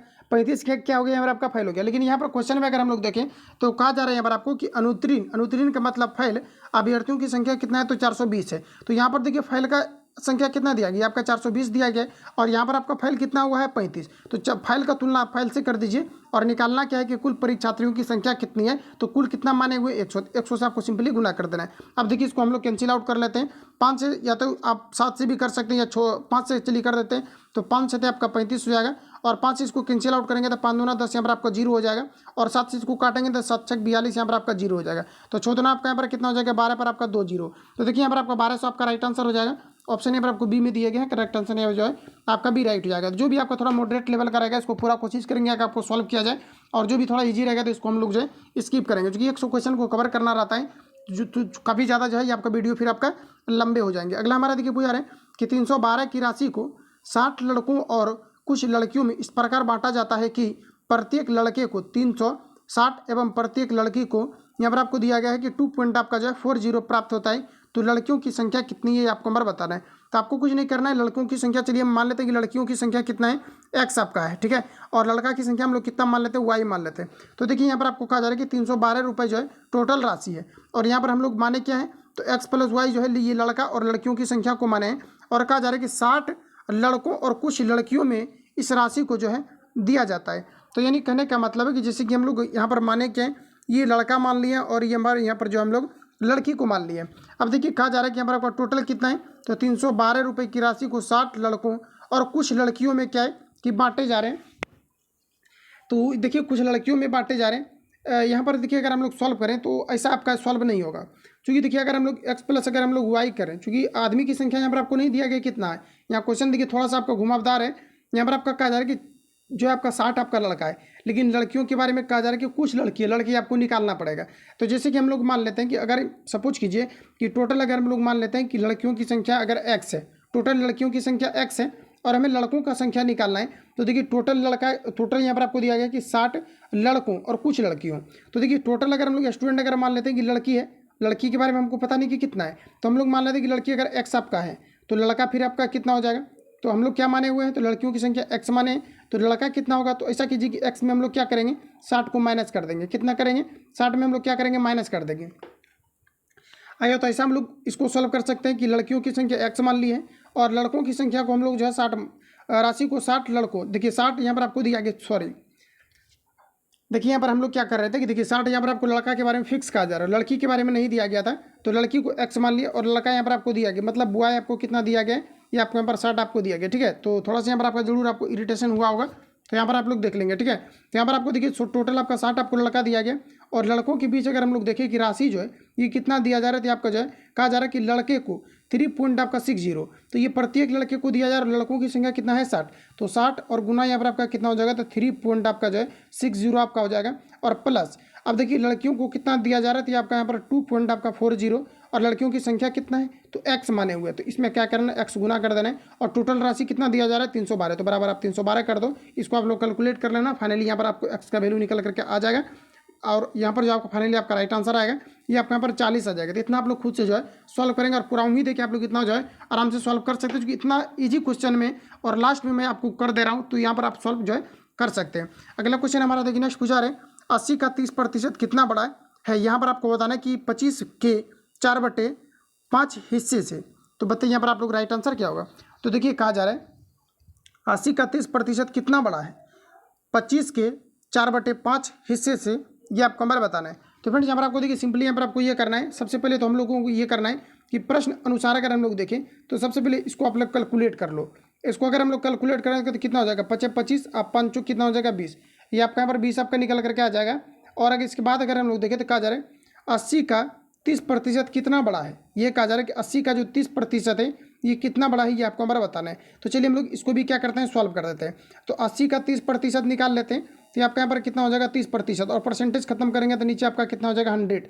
अब देखिए यहाँ से आपका 1 0 खत्म, यहाँ से आपका 1 0 खत्म, और यहाँ पर आपका कितना हो जाएगा 38 आपका 24 हो जाएगा। देखिए तो कितना बड़ा है, तो ये आपका 4 बड़ा है। तो यहाँ पर आपका जो राइट आंसर हो जाएगा ऑप्शन यहाँ पर आपका जो है बी यहाँ पर आपका करेक्ट हो जाएगा। अगला हमारा देखिए नेक्स्ट क्वेश्चन पूछा रहे, एक बेईमान डीलर का कहना है कि वह क्रय मूल्य पर अपने सामानों को बेचता है और 1 किलोग्राम के बदले 900 ग्राम के नकली वजन का इस्तेमाल करता है, उसके लाभ का प्रतिशत क्या है, ये आपको हमारा पूछा रहा है। आप कोई भी एक कंपटीटिव एग्जाम में अगर बैठेंगे तो सेम टू सेम यही क्वेश्चन आपको रिपीट कर दिया जाता है, इसमें कुछ भी चेंज करता ही नहीं है। आप चाहे रेलवे का एग्जाम दे, रेलवे का भी रिसेंटली एग्जाम हुआ है, आप देख पाएंगे कि ये क्वेश्चन काफ़ी ज़्यादा आपका पूछा गया था। और कोई भी एग्जाम अगर आपका होता है, क्योंकि रेलवे में इस बार क्या है कि आपके 10th के बेसिस आपका वाला जितने भी आपका एनसीईआरटी आपका, इन सभी से क्वेश्चन आपका काफ़ी ज़्यादा आपका पूछा गया था। और कुछ छात्र कमेंट कर रहे थे कॉन्सेप्चुअल तो आपका था, लेकिन बिल्कुल आपके एनसीईआरटी की बेसिस पर आपके क्वेश्चन जो है आपके पूछे गए थे। तो उसी प्रकार से यहाँ पर अगर हम लोग देखें तो यहाँ पर आपका क्या है कि सेम टू सेम क्वेश्चन देख पाएंगे, चाहे आप रेलवे का सेट लगाएं और चाहे आप सीजीएल का लगाएं, चाहे बिहार पुलिस का लगाएं, ये क्वेश्चन आपका सेम आपका हर एक जगह रहता है। तो चाहो तो आप लोग जो इसको ध्यान में रखना है। कहा जा रहा है, देखिए सबसे पहले बनिया अगर कोई व्यापारी है और कोई गद्दारी कर रहा है, तो यहाँ पर आपका क्या हो जाएगा, यहाँ पर आपका क्या हो जाएगा। तो देखिए यहाँ पर आपका सिंपली आपको यहाँ पर ये करना है, एक बेईमान व्यापारी डीलर का कहना है कि वह क्रय मूल्य पर अपने सामानों को बेचने का वादा करता है और 1 किलोग्राम के बदले 900 ग्राम देता है। देखिए जो बढ़िया व्यापारी होता है, जो करेगा वो आपका हो जाएगा क्रय मूल्य, और जो वो कहेगा वो हो जाएगा आपका विक्रय मूल्य। तो देखिए क्या रहा है, तो कह रहा है कि 1 किलोग्राम देंगे, मतलब कितना देंगे, तो 1000 ग्राम देंगे। 1 किलोग्राम बराबर आपका 1000, और ये आपका क्या हो जाएगा, तो ये जो करेगा वो आपका क्रय मूल्य दे कितना रहा है, तो ये आपका दे रहा है 900 ग्राम, तो यही आपका क्रय मूल्य कर ये यही रहा है, लेकिन बोल क्या रहा है कि देंगे 1 किलोग्राम। तो ये आपका क्या बन जाएगा, तो यहाँ पर आपका एसपी बन जाएगा। और सीपी की अगर हम लोग बात करें तो ये आपका कितना हो जाएगा, तो ये आपका यहाँ पर 900 ग्राम हो जाएगा। अब देखिए पूछा क्या जा रहा है, उसके लाभ का प्रतिशत क्या होगा, ये आपको हमारा पूछा रहे। तो देखिए कितना का लाभ हो रहा है, तो 100 का लाभ हो रहा है, तो यहाँ पर आपको 100 ऊपर रखना है। और जो हमेशा आपका जो लाभ प्रतिशत निकाला जाता है, ये कॉस्ट प्राइस पर ही आपको निकाला जाता है। तो देखिए यहाँ पर आपका जो करेगा क्रय मूल्य, तो क्रय मूल्य आपका कितना हो जाएगा, नीचे आपका 100, और आपको परसेंटेज के लिए 100 से इसमें गुना कर लेना है। अब आप लोग खुद से कर सकते हैं, 00 से 00 कैंसिल आउट, और 9 से आपको 100 में सिंपली क्या करना है, डिवाइड कर देना है। और 9 से अगर आप 100 में अगर डिवाइड करेंगे तो ये जो आपका आंसर आपका निकल करके आएगा 11 पूर्णांक आपका 1/, आपको 9 आ जाएगा। तो आप लोग डिवाइड तो कर ही सकते हैं, आप लोग खुद से करेंगे। अगला हमारा देखिए नेक्स्ट क्वेश्चन पूछा रहे, 36 संतरों को बेचकर एक विक्रेता को 4 संतरों के विक्रय मूल्य का नुकसान होता है, तो उसके नुकसान का प्रतिशत क्या है, ये आपको हमारा बताना है। देखिए कहा जा रहा है कि 36 संतरों को बेचकर एक विक्रेता को 4 संतरों के विक्रय मूल्य का नुकसान होता है, तो उसके बताना है, तो उसके नुकसान का प्रतिशत क्या है, ये आपको हमारा पूछा रहा है। देखिए इस प्रकार के कहीं पर भी अगर आपको क्वेश्चन आपको मिलता है, तो आपको देखिए सिंपली यहाँ पर आपको ये करना है, जो आपको दिया रहता है, जैसे कि आपको पैसा दिया गया कि 36 संतरों को बेचकर एक विक्रेता को 4 संतरों के विक्रय मूल्य का क्या हो जा रहा है, यहाँ पर आपका नुकसान हो जा रहा है। तब यहाँ पर आपको कहा जा रहा है कि इसका जो नुकसान का प्रतिशत है ये आपका कितना है। तो देखिए 4 जो नुकसान हो रहा है उसको ऊपर रख दीजिए, और टोटल अगर हम लोग देखें तो 4, और यहाँ पर आपका कितना हो जाएगा, ये आपका जो उठ जाएगा आपका 4, तो 36 और 4 आपका कितना हो जाएगा, ये आपका यहाँ पर आपका 40 हो जाएगा। इसको आपको सिंपली क्या करना है, 100 से आपको गुना कर देना है, और इसको आप गुना करके जो है आंसर आप ला सकते हैं। 10 से इसको कैंसिल आउट करेंगे, 4 से तो आपका 10, और यहाँ पर आपका ये वाला आपका कट जाएगा। तो फाइनली अगर हम लोग देखें तो ये आपका यहाँ पर 10% आपका आ जाएगा। तो आप लोग सॉल्व कर लेना, और सॉल्व तो मैंने आपको कर ही दिया इसमें। अगला क्वेश्चन हमारा देखिए नेक्स्ट पूछा रहे, कहा जा रहा है हमारा आपको कि 500 व्यक्तियों की एक छावनी में 24 दिनों के लिए भोजन था, और कहा जा रहा है कि 300 व्यक्तियों का एक और यहाँ पर आपको दिया गया है कि जत्तिया आप पहुँचा। तो कहा जा रहा है कि अब भोजन कितने दिन तक चल पाएगा, ये आपको हमारा बताना है। तो बताइए आप लोग यहाँ पर आपका जो है राइट आंसर आपका क्या होगा, और साथ ही आप लोगों को सॉल्व भी करना है। तो यहाँ पर आपको देखिए सिंपली ये करना है, अगर हम लोग यहाँ पर ये देखें, कहा जा रहा है कि अब भोजन जो है कितने दिनों तक चलेगा। तो अगर हम लोग यहाँ पर देखें तो दिया क्या गया, 500 व्यक्तियों का एक छावनी में 24 दिनों के लिए भोजन है, तो 500, और यहाँ पर आपका कितना हो जाएगा, तो 500 और गुना यहाँ पर आपका कितना हो जाएगा 24 बराबर। अब देखिए कहा जा रहा है यहाँ पर आपको कि 300 व्यक्ति जो है, और यहाँ पर आपका क्या है कि आ जा रहा है। तो देखिए पहले था कितना 500 और 300, और यहाँ पर आपका आ गया, तो टोटल आपका कितना हो जाएगा, तो 500 और 300 बराबर आपका कितना हो जाएगा, तो ये आपका यहाँ पर हो गया 800। अब देखिए यहाँ पर आपको कहा जा रहा है कि ये कितने दिनों तक चलेगा, तो मान लेते हैं कि x दिनों तक चलेगा। अब इसको काट सकते हैं, तो यहाँ से इसको अगर हटाएंगे हम लोग तो नीचे आपका कितना आ जाएगा, तो यहाँ पर आपका 800 होगा। डायरेक्ट लगे यहीं से आपको कटाना चाहिए, मैं आपको समझाने के लिए नीचे ला दे रहा हूँ। यहाँ पर आपका देखिए 00 से आपका 00 कैंसिल आउट हो जाएगा, और 8 से अगर हम लोग कैंसिल आउट करेंगे तो 8 3 का आपका 24 हो जाएगा, और 5 थी आपका कितना हो जाएगा 15। तो यहाँ पर अगर हम लोग राइट आंसर की बात करें तो आपका यहाँ पर 15 आपका जो है आपका दिन आपका निकल करके आपका आ रहा है। बाकी ऑप्शन देख लेते हैं क्या कुछ आपका दिया गया है। तो यहाँ पर आप लोग देख पाएंगे कि यहाँ पर आपको जो ऑप्शन यहाँ पर आपको दिए गए हैं, ये आपको ऑप्शन नंबर डी में आपको 15 दिन दिया गया है। तो यहाँ पर आपका राइट आंसर जो है डी करेक्ट हो जाएगा। अगला क्वेश्चन हमारा देखिए नेक्स्ट पूछा रहे कि 210 मीटर लंबी एक ट्रेन जिसकी गति यहाँ पर आपको दिया गया कि 63 किलोमीटर प्रति घंटा है, वो एक सिग्नल पोल को पार करने में कितना समय लेगी, ये आपको हमारा बताना है। सॉल्व कीजिए आप लोग और बताइए कि यहाँ पर आपका राइट आंसर क्या होगा। तो देखिए इस प्रकार से अगर कहीं पर भी अगर आप क्वेश्चन अगर आपको पूछा आता है तो पोल या किसी भी चीज़ को अगर पार करता है तो इसका जो आपका डिस्टेंस होता है इसको नगण्य माना जाता है। और डायरेक्ट आप जिस प्रकार से आप जो है चाल या समय का फॉर्मूला का यूज़ करते हैं सिंपली आपको कर देना है, इसमें कुछ भी आपको जो है छेड़छाड़ आपको नहीं करना है। यहाँ पर आपको देखिए सिंपली कहा जा रहा है कि 225 मीटर एक लंबी ट्रेन है और इसका जो चाल दिया गया आपका दिया गया 63 किलोमीटर प्रति घंटा है। तो 63 किलोमीटर प्रति घंटा दिया गया है इसका चाल। तो यहाँ पर देखिए हमको ये करना है कि 210 यानी कि निकालना क्या, तो समय में, तो समय बराबर आपका क्या होता है, तो समय बराबर आपका होता है दूरी बटे आपको चाल होता है। तो समय कितना दिया गया यहाँ पर आपका समय दूरी बटे चाल, दूरी कितना दिया गया है ये आपका यहाँ पर दिया गया है 210, तो 210 हो जाएगा।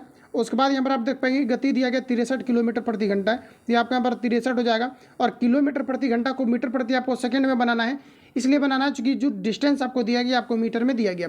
तो किलोमीटर प्रति घंटा को मीटर प्रति सेकंड में बनाने के लिए 5/18 से आपको गुना कर देना है। अब इसको कैलकुलेट करेंगे 18 आपका ऊपर चला जाएगा, इतना तो आप लोग को करना है। तो यहाँ पर जो आपका राइट आंसर आ जाएगा, मैं आपको आंसर बता दे रहा हूँ, आप लोग इसको जो है सॉल्व कर लेना। तो यहाँ पर आपका राइट आंसर जो है ये आपका यहाँ पर 12 सेकंड आपका निकल करके आ जाएगा। अगला क्वेश्चन देखिए नेक्स्ट पूछा है, धारा के अनुकूल एक नाव 15.5 किलोमीटर प्रति घंटा एवं धारा के प्रतिकूल 8.5 किलोमीटर प्रति घंटा की गति से चलता है, तो धारा की रफ्तार क्या है ये आपको हमारा बताना है। सॉल्व कीजिए और बताइए आप लोग कि यहाँ पर आपका राइट आंसर क्या आ रहा है। तो यहाँ पर देखिए अगर हम लोग यहाँ पर ये बात करें, कहा जा रहा है जैसे कि आपको पता है कि हम लोग धारा को जो मानते हैं वाई मानते हैं और शांत जल में जो नाव की चाल जो मानते हैं हम लोग एक्स मानते हैं। तो ये तो आपका कहीं पर भी आप पढ़ेंगे तो आपको यही पढ़ाए जाएंगे, इसके अलावा आपको कुछ नहीं बताएंगे, आपको यही सिर्फ चीज़ें आपको कॉन्सेप्ट में आपको दिया जाएगा और इसी से आपका सारा आपको जो सॉल्व आपका हो जाता है। यहाँ पर आपको देखिए कहा जा रहा है धारा के अनुकूल, यानी कि कहा जा रहा है कि धारा के अनुकूल करने का मतलब है कि वाई तो आपका हो गया धारा की चाल, अब प्लस आपका एक्स क्या हो गया नाव का चाल। तो धारा के पर अगर अनुकूल चलता है यानी धारा की दिशा में, तो ये कितना चलता है, आपका 15.5 किलोमीटर प्रति घंटा चलता है, ये आपका हो गया। उसके बाद कहा जा रहा है कि धारा के प्रतिकूल चलता है, तो इसका मतलब एक्स माइनस आपका वाई हो जाएगा, क्योंकि धारा की जो गति रहता है उससे क्या होता है कि बोट का जो गति रहता है ये आपका घट जाता है, इसलिए हम लोग माइनस का यूज करेंगे। और यहाँ पर आपका कितना हो जाएगा, 8.5 हो जाएगा। अब दोनों समीकरण को आपको सॉल्व करना है और पूछा क्या जा रहा है, तो धारा की गति क्या होगी, तो वाई का यहाँ पर आपको वैल्यू निकाल लेना है, क्योंकि वाई जो है यहाँ पर आपका धारा की गति होता है और यहाँ पर आपका जो वाई का वैल्यू आएगा वही यहाँ पर आपका राइट आंसर आ जाएगा। दो क्वेश्चन को मैंने आपको ला दिया है, आप लोग इसको जो है खुद से सॉल्व करेंगे। तो मैं यहाँ पर आपको आंसर बता दे रहा हूँ, इसका जो आपका राइट आंसर आएगा आपका 3 आपका जो है 5 किलोमीटर प्रति घंटा जो है निकल करके आपके आ जाएंगे। अगला क्वेश्चन हमारा देखिए नेक्स्ट पूछा है, साधारण ब्याज पर कुछ धनराशियों को, कहा जा रहा है कि साधारण ब्याज पर कुछ धनराशियों को निवेश की जाती है, कहा जा रहा है कि 10 वर्ष में यह 3 गुनी हो जाती है, तो ब्याज दर क्या है ये आपको नंबर बताना है। सॉल्व कीजिए और आप लोग बताइए यहाँ पर कि राइट आंसर आपका यहाँ पर क्या हो जाएगा। तो देखिए धनराशि यहाँ पर आपको नहीं दिया गया है, आप कहीं पर भी देखेंगे तो धनराशि नहीं दिया गया, तो धनराशि आपको क्या करना है, एक्स आपको मान लेना है, एक्स मान लिए। और देखिए यहाँ पर आपको कहा जा रहा है कि ब्याज प्रतिशत जो है दर क्या, ये आपको यहाँ पर बताना है। तो ब्याज भी यहाँ पर आपको नहीं दिया गया, तो ब्याज चलिए हम लोग मान लेते हैं कि 8% है, कितना है आपके 8% आपका ब्याज दिया गया। तो प्रश्न अनुसार यहाँ पर अगर हम लोग देखें तो कहा जा रहा है कि ये कितने वर्षों में जो है यहाँ पर आपका कहा जा रहा है कि कितने वर्षों में 3 गुनी हो जाएगा, ये आपको हमारा बताना है। तो कितने वर्षों में कहा जा रहा है कि 3 गुनी हो जाएगा, ये आपको हमारा पूछा है। तो आपको देखिए सिंपली यहाँ पर आपको ये करना है, 3 गुनी के बारे में कहा जा रहा है, तो यहाँ पर आपका कितना हो जाएगा, तो 2x। जैसे हम लोग मान लेते हैं कि ब्याज के बारे में ही कहा जा रहा है कि कितने वर्षों में 3 गुनी हो जाएगा, तो यहाँ पर आपको क्या करना है 3x, और आपका क्या आता है PRT होता है। तो देखिए आपका यहाँ पर P कितना हो जाएगा, x हो जाएगा, क्योंकि इसी को हम लोग माने हैं धनराशि। तो P और R देखिएगा तो यहाँ पर आपको दिया गया 10, और T अगर हम लोग बात करें तो यहाँ पर आपको टाइम PRT आपका हो जाएगा। तो R यहाँ पर आप देख पाएंगे कि R को हम लोग जो है परसेंटेज में मान लिए हैं, और यहाँ पर आपका नीचे कितना हो जाएगा, तो आपका यहाँ पर 100 हो जाएगा। तो आप लोग इसको जो है खुद से सॉल्व करेंगे, एक्स एक्स आपका डायरेक्ट कैंसिल आउट होगा और आर का फाइनली आपका वैल्यू निकल करके आपका आ जाएगा। तो आर का जो आपका फाइनली आपका इसका वैल्यू निकल करके आएगा, अगर आप लोग सॉल्व करेंगे ये आपका 20% आपका आ जाएगा। ठीक है, तो सॉल्व कर लेना। अगला क्वेश्चन देखिए नेक्स्ट पूछा जा रहा है, एक आयताकार जमीन की लंबाई उसकी चौड़ाई की कहा जा रहा है कि 4.1/2 गुनी है। यदि जमीन का क्षेत्रफल यहाँ पर आपको दिया गया 20 वर्ग मीटर है, तो इसकी लंबाई कितनी होगी ये आपको नंबर बताना है। सिंपल है, आपको सिंपली जिस प्रकार से क्वेश्चन में कहा जा रहा है सॉल्व करते हैं। कहा जा रहा है कि एक आयताकार जमीन की लंबाई उसकी चौड़ाई की 4.1/2 गुनी है। तो सबसे पहले तो आपको यहाँ पर मानना पड़ेगा इसका चौड़ाई कितना है। तो जैसे कि मान लेते हैं कि इसका चौड़ाई कितना है, तो चौड़ाई हम लोग मान लेते हैं x। अब कहा जा रहा है कि इसकी जो लंबाई है उसकी चौड़ाई की 4.2 इतना, तो 4 दूना 8 एक आपका कितना हो जाएगा 9। तो यानी कि कितना हो जाएगा तो आपका 9x और बट्टे आपका कितना हो जाएगा 2, चूंकि x में गुना कर देंगे। इतना कहा जा रहा है उसकी चौड़ाई की जो है 4.1/2 गुना है। तो इतना आप लोग समझ रहे होंगे। तो यहाँ पर आपका इतना हो गया। अब देखिए कहा जा रहा है इसका क्षेत्रफल जो है ये कितना है, तो 200 वर्ग मीटर है। तो इसकी लंबाई कितनी होगी ये आपको हमारा बताना है। तो देखिए चलिए हम लोग इसको लंबाई जो है इसका बताते हैं। तो जब यहाँ पर आपको क्षेत्रफल दिया गया है तो इसका मतलब ये लंबाई गुना चौड़ाई करके दिया गया होगा। तो ये हमारा क्या निकला हुआ है लंबाई, और यहाँ क्या माने हैं चौड़ाई। तो यानी x इंटू आपका कितना हो जाएगा तो 9x/2 बराबर आपका कितना हो जाएगा तो ये आपका 200। अब इसको कैलकुलेट करेंगे आप लोग। तो इसको कैलकुलेट करने के बाद जो भी आपका x का वैल्यू आएगा, जैसे मान लेते हैं कि कुछ आपका 5 आता है या 5 आता है आपका x का वैल्यू, आपको क्या करना है कि लंबाई की जगह पर x का वैल्यू रखेंगे और 9 से गुना करके 2 से आप डिवाइड कर देंगे। तो फाइनली इसका जो है आपका राइट आंसर आ जाएगा। तो आंसर आप लोग देख लीजिए, इसका जो आंसर आपका आएगा ये आपका 30 मीटर निकल करके आ जाएगा। तो आप लोग इतना जो है सॉल्व करेंगे। आगे बढ़ते हैं। अगला क्वेश्चन देखिए, नेक्स्ट हमारा पूछा रहे कि नूरजहां किस मुगल सम्राट की पत्नी थी। ये आपको हमारा पूछा रहा है। आप कहीं पर भी अगर फुल लेंथ प्रैक्टिस सेट को लगाएंगे तो मैथ आपको सिर्फ आंसर बताया जाएगा, आपको सॉल्व नहीं किया जाएगा। लेकिन मैं आपको जो है पूरी तरीके से जितने भी आपका सेट में आपका 100 क्वेश्चन आपको दिया गया है और पूरे में जो आपको एनालिसिस आपको कराता हूँ और काफ़ी अच्छे ढंग से कराता हूँ, जिसमें कि एक भी क्वेश्चन आपका जो है मिस आपका नहीं होता होगा। सारा क्वेश्चन को लगभग मैं जो है सॉल्व आपको कर देता हूँ। मैथ में थोड़ा सा मैं लास्ट में इसलिए छोड़ता हूँ ताकि आप लोग जो है इसको कैलकुलेशन करें, क्योंकि अगर मैं कैलकुलेशन करने लगूंगा वीडियो काफ़ी ज़्यादा आपका लंबा आपका हो जाएगा, ठीक है, जिसके कारण से स्टूडेंट को इरिटेशन फिर होने लगता है। तो यहाँ पर आपका देखिए नेक्स्ट क्वेश्चन हमारा पूछा रहे कि नूरजहां किस मुगल सम्राट की पत्नी थी। आपको हमारा पूछा रहा है। जो भी आपका हाई लेवल का थोड़ा सा हार्ड रहेगा उसको मैं खुद आपको जो है सॉल्व करके दिखाते चलूंगा। अगला देखिए नेक्स्ट पूछा रहा है कि नूरजहां किस मुगल सम्राट की पत्नी थी। ये आपको हमारा पूछा रहा है। सभी ऑप्शन आपके सामने दिए गए, आप सभी लोगों को बताने यहाँ पर आपका राइट आंसर क्या हो जाएगा। तो बताइए यहाँ पर आप लोग राइट आंसर यहाँ पर आपका क्या हो जाएगा। तो यहाँ पर अगर हम लोग देखें तो ये शायद क्वेश्चन आपका जो है आपका पहले भी आपका एक बार आपका रिपीट आपका हुआ था। यहाँ पर अगर हम लोग देखें तो कहा जा रहा है कि नूरजहां किस मुगल सम्राट की पत्नी थी। आपको हमारा पूछा रहा है। तो याद रखेंगे ये आपका जो है जहांगीर की थी। राइट आंसर है और आपका जो है सी करेक्ट हो जाएगा। अगला क्वेश्चन हमारा देखिए नेक्स्ट पूछा रहा है, कहा जा रहा है कि तराइन का युद्ध 10 वर्ष में लड़ा गया था। तो याद रखेंगे आप सभी लोग कि जो तराइन का युद्ध है ये कब लड़ा गया था। आपका जो 1191 में लड़े गए। तो ऑप्शन यहाँ पर आपका सी करेक्ट हो जाएगा। तराइन का युद्ध जो है ये मोहम्मद गुरी और पृथ्वीराज चौहान के बीच जो है लड़ा गया था। याद रहेगा आप सभी लोगों को किनके बीच जो है तराइन का युद्ध लड़ा गया था। तो ये मोहम्मद गोरी और पृथ्वीराज चौहान के बीच लड़े गए थे। और इसमें अगर ये पूछा था कि जो आपके तराइन का जो युद्ध होता है इसमें कौन विजयी हुआ था, तो पृथ्वीराज चौहान की जो है ये जीत हुई थी और साथ ही मोहम्मद गोरी जो है इसमें हार गए थे, पराजित हो गए थे। तो राइट आंसर यहाँ पर आपका जो है सी करेक्ट हो जाएगा। अगला क्वेश्चन देखिए नेक्स्ट हमारा पूछा रहे कि किस विश्व विरासत स्मारक को मुगल वंश के कब्रिस्तान के रूप में लोकप्रियता प्राप्त हुई है। तो ये आपका राइट आंसर जो हो जाएगा ये करेक्ट हो जाएगा, हुमायूं का मकबरा। याद रहेगा।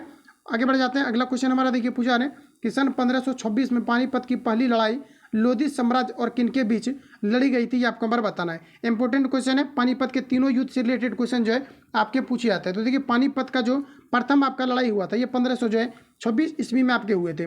और यहाँ पर आपको कहा जा रहा है कि लड़ाई जो है पहली लड़ाई लोधी साम्राज्य और किसके बीच हुई थी। ये आपको हमारा पूछा जाता है। लोधी और ये आपके जो है बाबर के बीच हुई थी।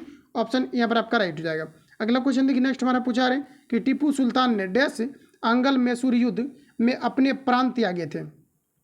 तो जो टीपू सुल्तान थे 1787 ईस्वी में चतुर्थ युद्ध में जो है चौथे युद्ध में जो है अपने प्राण को त्यागे थे। ऑप्शन यहाँ पर आपका डी करेक्ट हो जाएगा। अगला क्वेश्चन हमारा देखिए नेक्स्ट यहाँ पर आपको पूछा रहे कि रेलवे की आय का मुख्य स्रोत क्या है।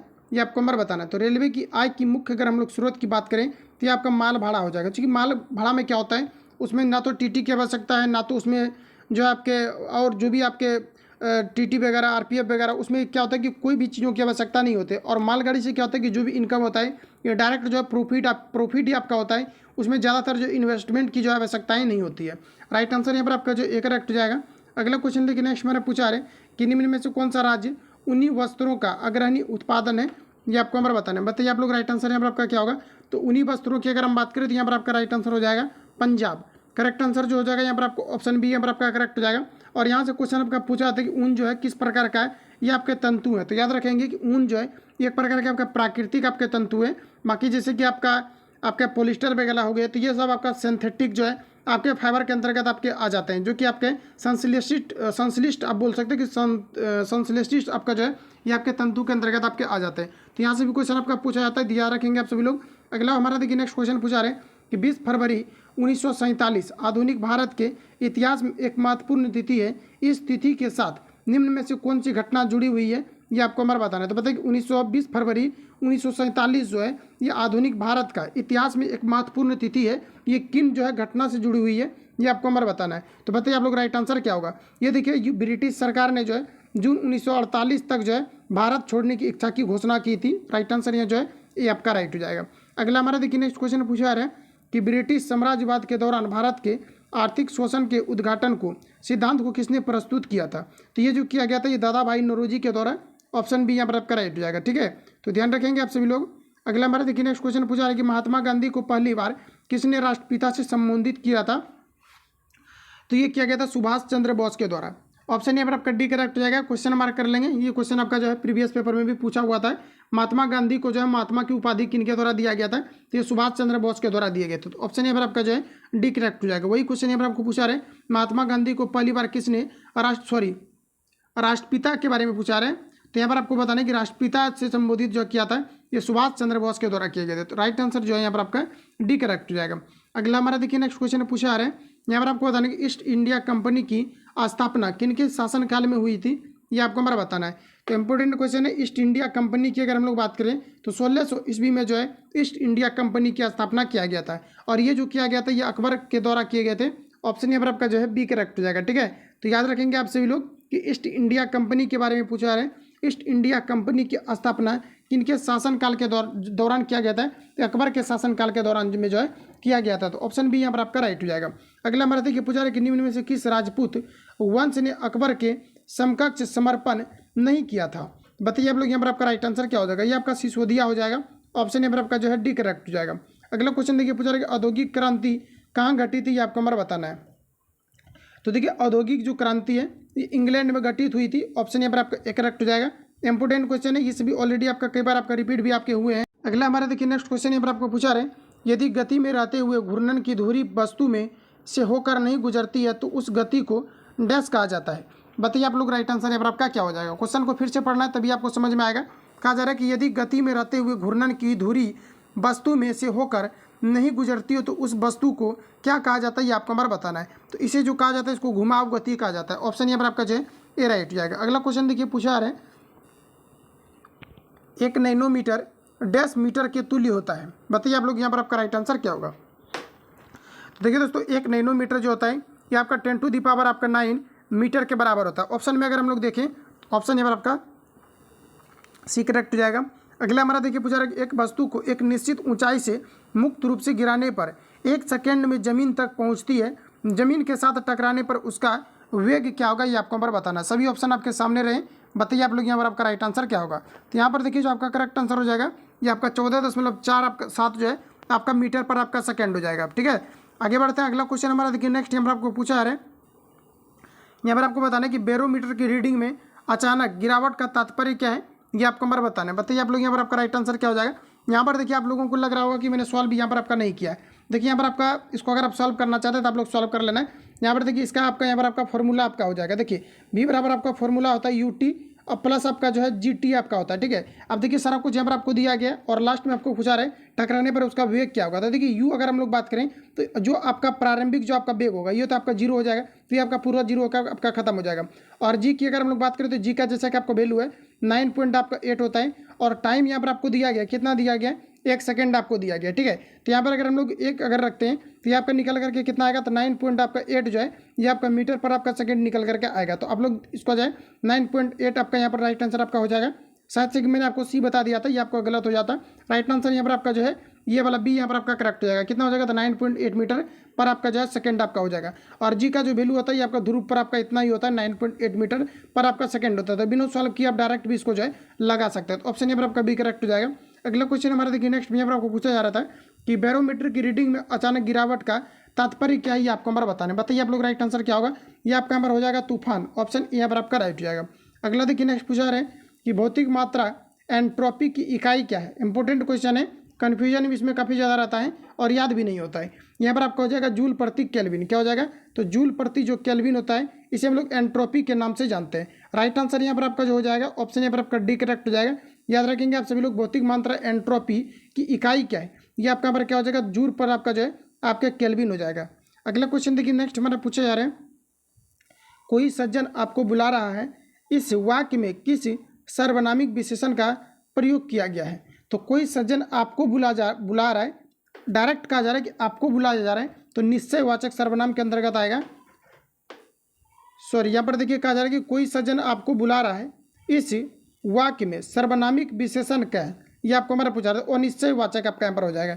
देखिए यहाँ पर कहा जा रहा है कि कोई आपको बुला रहा है, यहाँ पर देखिए निश्चित यहाँ पर आपको नहीं किया गया है, कोई सज्जन आपको बुला रहा है, तो यहाँ पर ऐसे ही आपको पता चल गया होगा, इसमें आपका निश्चित नहीं आता। राइट आंसर यहाँ पर आपका जो है सी करेक्ट हो जाएगा। अगला देखिए पूछा रहे कि रोमन लिपि का प्रयोग किस भाषा के लिए नहीं होता है, ये आपको नंबर बताना है। तो याद रखेंगे आप सभी लोग, इसमें आपका यहाँ पर राइट आंसर जो है कुल्लई हो जाएगा। इसके लिए रोमन का प्रयोग नहीं था, फ्रेंच, स्पेनिश और जर्मन के लिए जो है रोमन का प्रयोग किया जाता है। ठीक है, तो ऑप्शन यहाँ पर आपका जो है ए करेक्ट हो जाएगा। अगला देखिए नेक्स्ट क्वेश्चन हमारा पूछा है, इनमें से कौन से विपरीत शब्दों की उचित जोड़ी नहीं है, ये आपको नंबर बताना है। सभी ऑप्शन आपके सामने दिए गए। यहाँ पर अगर हम लोग देखें तो यहाँ पर आपको कहा जा रहा है अपाच्य। बोलिए अपाच्य का क्या यहाँ पर आपका राइट आंसर होगा, तो आपको दिया गया कुपाच्य, ये नहीं होगा। अपाच्य का आपका होता है पाच्य, क्या होता है, पाच्य आपका हो जाता है। ठीक है, पाच्य होता है, इस प्रकार से आपका होता है पाच्य। पौ का चौ संयुक्त आपका यू होता है, जिसको हम लोग पाच्य बोलेंगे। तो यही आपका यहाँ पर गलत दिया गया, बाकी आपका सभी यहाँ पर आपका जो है सही दिया गया। अगला क्वेश्चन देखिए नेक्स्ट हमारा पूछा है, कहा जा रहा है कि अत्याचार का फल अच्छा नहीं, यह वाक्य किस लोकोक्ति का अर्थ प्रकट करता है, ये आपको नंबर बताना है। तो यहाँ पर अगर हम देखें तो कहा जा रहा है कि अत्याचार का फल अच्छा नहीं, यह जो है किस प्रकार के लोकोक्ति का अर्थ को प्रकट कर रहा है, ये आपको नंबर बताना है। तो ऑप्शन देख करके आपको लगाना पड़ेगा। तो देखिए यहाँ पर आपको दिया गया है अत्याचार का फल अच्छा नहीं, तो बताइए आप लोग ऑप्शन में से यहाँ पर आपका राइट आंसर क्या होगा। तो ये आपका मुहावरा से रिलेटेड पूछा गया है, तलवार का खेत हरा नहीं होता, इसका मतलब आपका यही हो जाएगा। ऑप्शन यहाँ पर आपका जो है बी करेक्ट हो जाएगा। अगला देखिए पूछा है, आगे में यहाँ पर आपको बताना है कि निम्नलिखित वाक्यों में से शुद्ध वाक्य यहाँ पर आपको चुनना है। बताइए इनमें से कौन सा आपको यहाँ पर जो है शुद्ध आपको दिए गए। तो यहाँ पर आपका जो राइट आंसर हो जाएगा, मेरे पास कहानियों की अनेक पुस्तकें हैं, यही यहाँ पर आपका जो है राइट हो जाएगा। बाकी सभी आपको यहाँ पर गलत दिए गए। अगला क्वेश्चन देखिए नेक्स्ट हमारा पूछा है कि डैश, यहाँ पर आपको अर्थालंकार का एक प्रकार है। अर्थालंकार का इसमें से कौन सा प्रकार दिया गया, तो आपका यहाँ पर हो जाएगा अतिशयोक्ति, आपका हो जाएगा अतिशयोक्ति हो जाएगा। राइट आंसर जो है यहाँ पर आपका बी करेक्ट हो जाएगा। अगला देखिए नेक्स्ट क्वेश्चन पूछा है कि ध्वंस शब्द का विलोम शब्द क्या है, ये आपको नंबर बताना है। तो याद रखेंगे आप सभी लोग, ध्वंस का मतलब होता है नष्ट कर देना, खत्म कर देना है, और इसका यहाँ पर आपका हो जाएगा निर्माण। ऑप्शन यहाँ पर आपका जो है बी राइट हो जाएगी। अगला हमारा देखिए नेक्स्ट क्वेश्चन पूछा है, दो या दो से अधिक, यहाँ पर आपको दिया गया अत्यंत समीपस्थ वर्णों के मेल से जो परिवर्तन होता है इसे हम लोग क्या कहते हैं, तो इसे जो कहा जाता है संधि कहा जाता है। ऑप्शन यहाँ पर आपका डी करेक्ट हो जाएगा। अगला क्वेश्चन, सवर्दा एक वचन रहने वाला शब्द कौन सा है, बताइए आप लोग राइट आंसर क्या होगा। ये आपका यहाँ पर हो जाएगा जनता। ऑप्शन यहाँ पर आपका जो है बी यहाँ पर आपका करेक्ट हो जाएगा। ये आपका क्या हो जाएगा, तो हमेशा ये आपके एक वचन में ही रहते हैं। अगला क्वेश्चन देखिए नेक्स्ट हमारा पूछा है, डैश निम्न में से कौन सा वाक्य सामान्य भूतकाल का वाक्य, ही आपको नंबर बताना है। बताइए आप लोग यहाँ पर आपका राइट आंसर क्या होगा। तो भूतकाल के अंतर्गत यहाँ पर आपका कौन सा चला जाएगा, तो भूतकाल के अंतर्गत अगर हम लोग देखें तो ये आपका यहाँ पर हो जाएगा क्या, वर्षा हुई, वर्षा हुई। तो ये आपका यहाँ पर क्या हो जाएगा, तो ये आपका भूतकाल के अंतर्गत आपका रहेगा, यानी पास्ट टेंस के अंतर्गत रहेगा। अगला क्वेश्चन देखिए नेक्स्ट हमारा पूछा है, यहाँ से आपका इंग्लिश का क्वेश्चन आपका चालू होता है। देखते चलिए यहाँ से आपका विच of the flowing part of the sentence, यहाँ पर आपको दिया गया सेंटेंस हैज़ एन एरर। तो यहाँ पर आपको बताना कहा जा रहा है कि द लैंडलॉर्ड, यहाँ पर आपको दिया गया could not tell which of the servant broke the glass. तो यहाँ पर आप लोग बताइए कि कहाँ पर आपको जो है एरर यहाँ पर आपको दिए गए। तो यहाँ पर आपका देखिए राइट आंसर जो है बी करेक्ट हो जाएगा, टेल ऑफ द, यहाँ पर आपको दिया गया सर्वेंट, यहाँ पर आपको एरर दिया गया है। राइट आंसर यहाँ पर आपका जो है बी करेक्ट हो जाएगा। यहाँ पर देखिए अगर हम लोग रिप्लेस अगर करें तो यहाँ पर आपका क्या हो जाएगा, ऑफ सर्वेंट जो दिया गया यहाँ पर आपका क्या होगा, बाय सर्वेंट, तब यहाँ पर आपका ये आपका राइट हो जाता है। ठीक है, तो यहीं पर आपका जो है यहाँ पर आपको एरर दिया गया, तो ऑप्शन बी को हम लोग जो है सही करेंगे। अगला देखिए नेक्स्ट क्वेश्चन पूछा जा रहा है, कहा जा रहा है कि फिल ऑफ द ब्लैंक्स, यहाँ पर आपको दिया गया fill of the blanks with the error, यहाँ पर आपको दिया गया ऑप्शंस। तो यहाँ पर आपको दिया कहा जा रहा है कि द मिनिस्टर, यहाँ पर आपको दिया गया appealed to the public not to dash to violence. तो बताइए आप लोग राइट आंसर यहाँ पर आपका क्या होगा। तो यहाँ पर अगर हम लोग देखें तो यहाँ पर आपका हो जाएगा रिसोर्ट, क्या हो जाएगा यहाँ पर आपका रिसोर्ट, यहाँ पर हम लोग यूज करेंगे रिसोर्ट। ऑप्शन यहाँ पर आपका जो है सी करेक्ट हो जाएगा। अगला हमारा देखिए नेक्स्ट क्वेश्चन, यहाँ पर आपको बताने हैं कि what is the most similar meaning of the, यहाँ पर आपको दिया गया मोनिनाउस। तो यहाँ पर आपको बताना है कि इसके लिए आप जो है कौन सा वर्ड है जो कि इसका सेम टू सेम जो है मीनिंग को रिप्रेजेंट करता है। देखिए इसका मतलब होता है जैसे कि अपशगुन, एक प्रकार से आप बोल सकते हैं इसका मतलब होता है अपशगुन, ठीक है। और यहाँ पर अगर हम लोग अगर ऑप्शन की अगर हम बात करें तो यहाँ पर आपका हो जाएगा क्राइपिटिक आपका हो जाएगा। तो राइट आंसर यहाँ पर आपका जो है सी करेक्ट रहेगा। तो थोड़ा सा आपको जो है इंग्लिश को आपको देख लेना है, बाकी एंटोसाइनो वगैरह से ज़्यादातर आपका पूछा आता है, तो इस पर थोड़ा बहुत आपको वर्ड पर जो है प्रैक्टिस आपको कर लेना है। अगला हमारे देखिए नेक्स्ट क्वेश्चन यहाँ पर आपको पूछा रहे हैं कि what is the most opposite meaning of the, यहाँ पर आपको दिया गया, जैसे कि यहाँ पर आपको वर्ड दिया गया है मिस मैच आपको दिया गया, मिस मैच दिया गया है, मैच दिया गया है, और इसके लिए यहाँ पर आपको बताना है कि कौन सा आपका जो है अपोजिट आपका वर्ड होगा। देखिए मिस मैच का मतलब होता है एक प्रकार से जैसे गड़बड़ी वगैरह हो जाता है, इसको हम लोग मिस मैच के नाम से जानते हैं। और यहाँ पर अगर हम लोग अपोजिट अगर वर्ड की अगर हम लोग बात करें तो ये आपका यहाँ पर हो जाएगा ऑर्गेनाइज्ड आपका हो जाएगा, क्या हो जाएगा, तो ऑर्गेनाइज्ड हो जाएगा। ऑप्शन यहाँ पर आपका जो है सी करेक्ट हो जाएगा। अगला देखिए नेक्स्ट क्वेश्चन हमारा 95 नंबर में कहा जा रहा है कि choose the correct indirect speech of the following sentence. कहा जा रहा है कि has anyone from out term, यहाँ पर आपको दिया गया आंसर्ड योर क्वेश्चंस। तो बताइए कि यहाँ पर आप जो है किस प्रकार से इसको जो है इनडायरेक्ट मतलब सेंटेंस के रूप में इसको रिप्रेजेंट करेंगे। तो सभी ऑप्शन आपके सामने दिए गए हैं, बाकी हम लोग देख लेते हैं क्या यहाँ पर आपका राइट दिया गया है। तो यहाँ पर जो आपका राइट आंसर हो जाएगा has your question has been answered by, यहाँ पर आपका क्या हो जाएगा एनीवन फ्रॉम आवर टीम्स। तो ऑप्शन यहाँ पर आपका जो है सी करेक्ट हो जाएगा। अगला देखिए नेक्स्ट क्वेश्चन हमारा ये आपके सामने कहा जा रहा है आपको कि choose the correct passive from of the following sentence. तो यहाँ पर अगर हम लोग देखें तो यहाँ पर आपको दिया गया it is impossible to this job, यहाँ पर आपका राइट आंसर हो जाएगा this job is impossible to be done. Right answer यहाँ पर आपका जो है ए करेक्ट हो जाएगा। अगला हमारे देखिए नेक्स्ट क्वेश्चन कहा जा रहा है कि choose of the following is similar in meaning of the edge phrase, यहाँ पर आपको दिया गया फ्रेज में at the drop of a hat. तो बताइए कि यहाँ पर आपका इसका फ्रेज क्या होगा। तो यहाँ पर आपका हो जाएगा विदाउट हेजिटेशन, और यहाँ पर आपका हो जाएगा कि गुड रीजन। ऑप्शन यहाँ पर आपका जो है डी करेक्ट हो जाएगा। अगला क्वेश्चन नेक्स्ट यहाँ पर आपको देखिए पूछा रहा है कि choose the correct substitution of the following phrases. तो यहाँ पर आपको दिया गया टू एल आई, यहाँ पर आपको दिया गया to allay the sorrow of, यहाँ पर आपको दिया गया ग्रीप।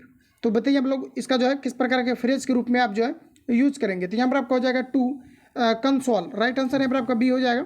अगला क्वेश्चन देखिए नेक्स्ट पर यहाँ पर आपको पूछा रहे कि choose the correct spelled word. तो बताइए यहाँ पर आपका कौन सा जो है यहाँ पर आपको राइट दिए गए, तो ये आपका यहाँ पर हो जाएगा सर्कुलेट। राइट आंसर CIRCULATE हो जाएगा। ऑप्शन यहाँ पर आपका ए करेक्ट हो जाएगा। सर्कुलेट मतलब होता है प्रसारित होना, कोई भी चीज जब वायरल टाइप का प्रसारित हो जाता है इसको हम लोग सर्कुलेट के नाम से जानते हैं।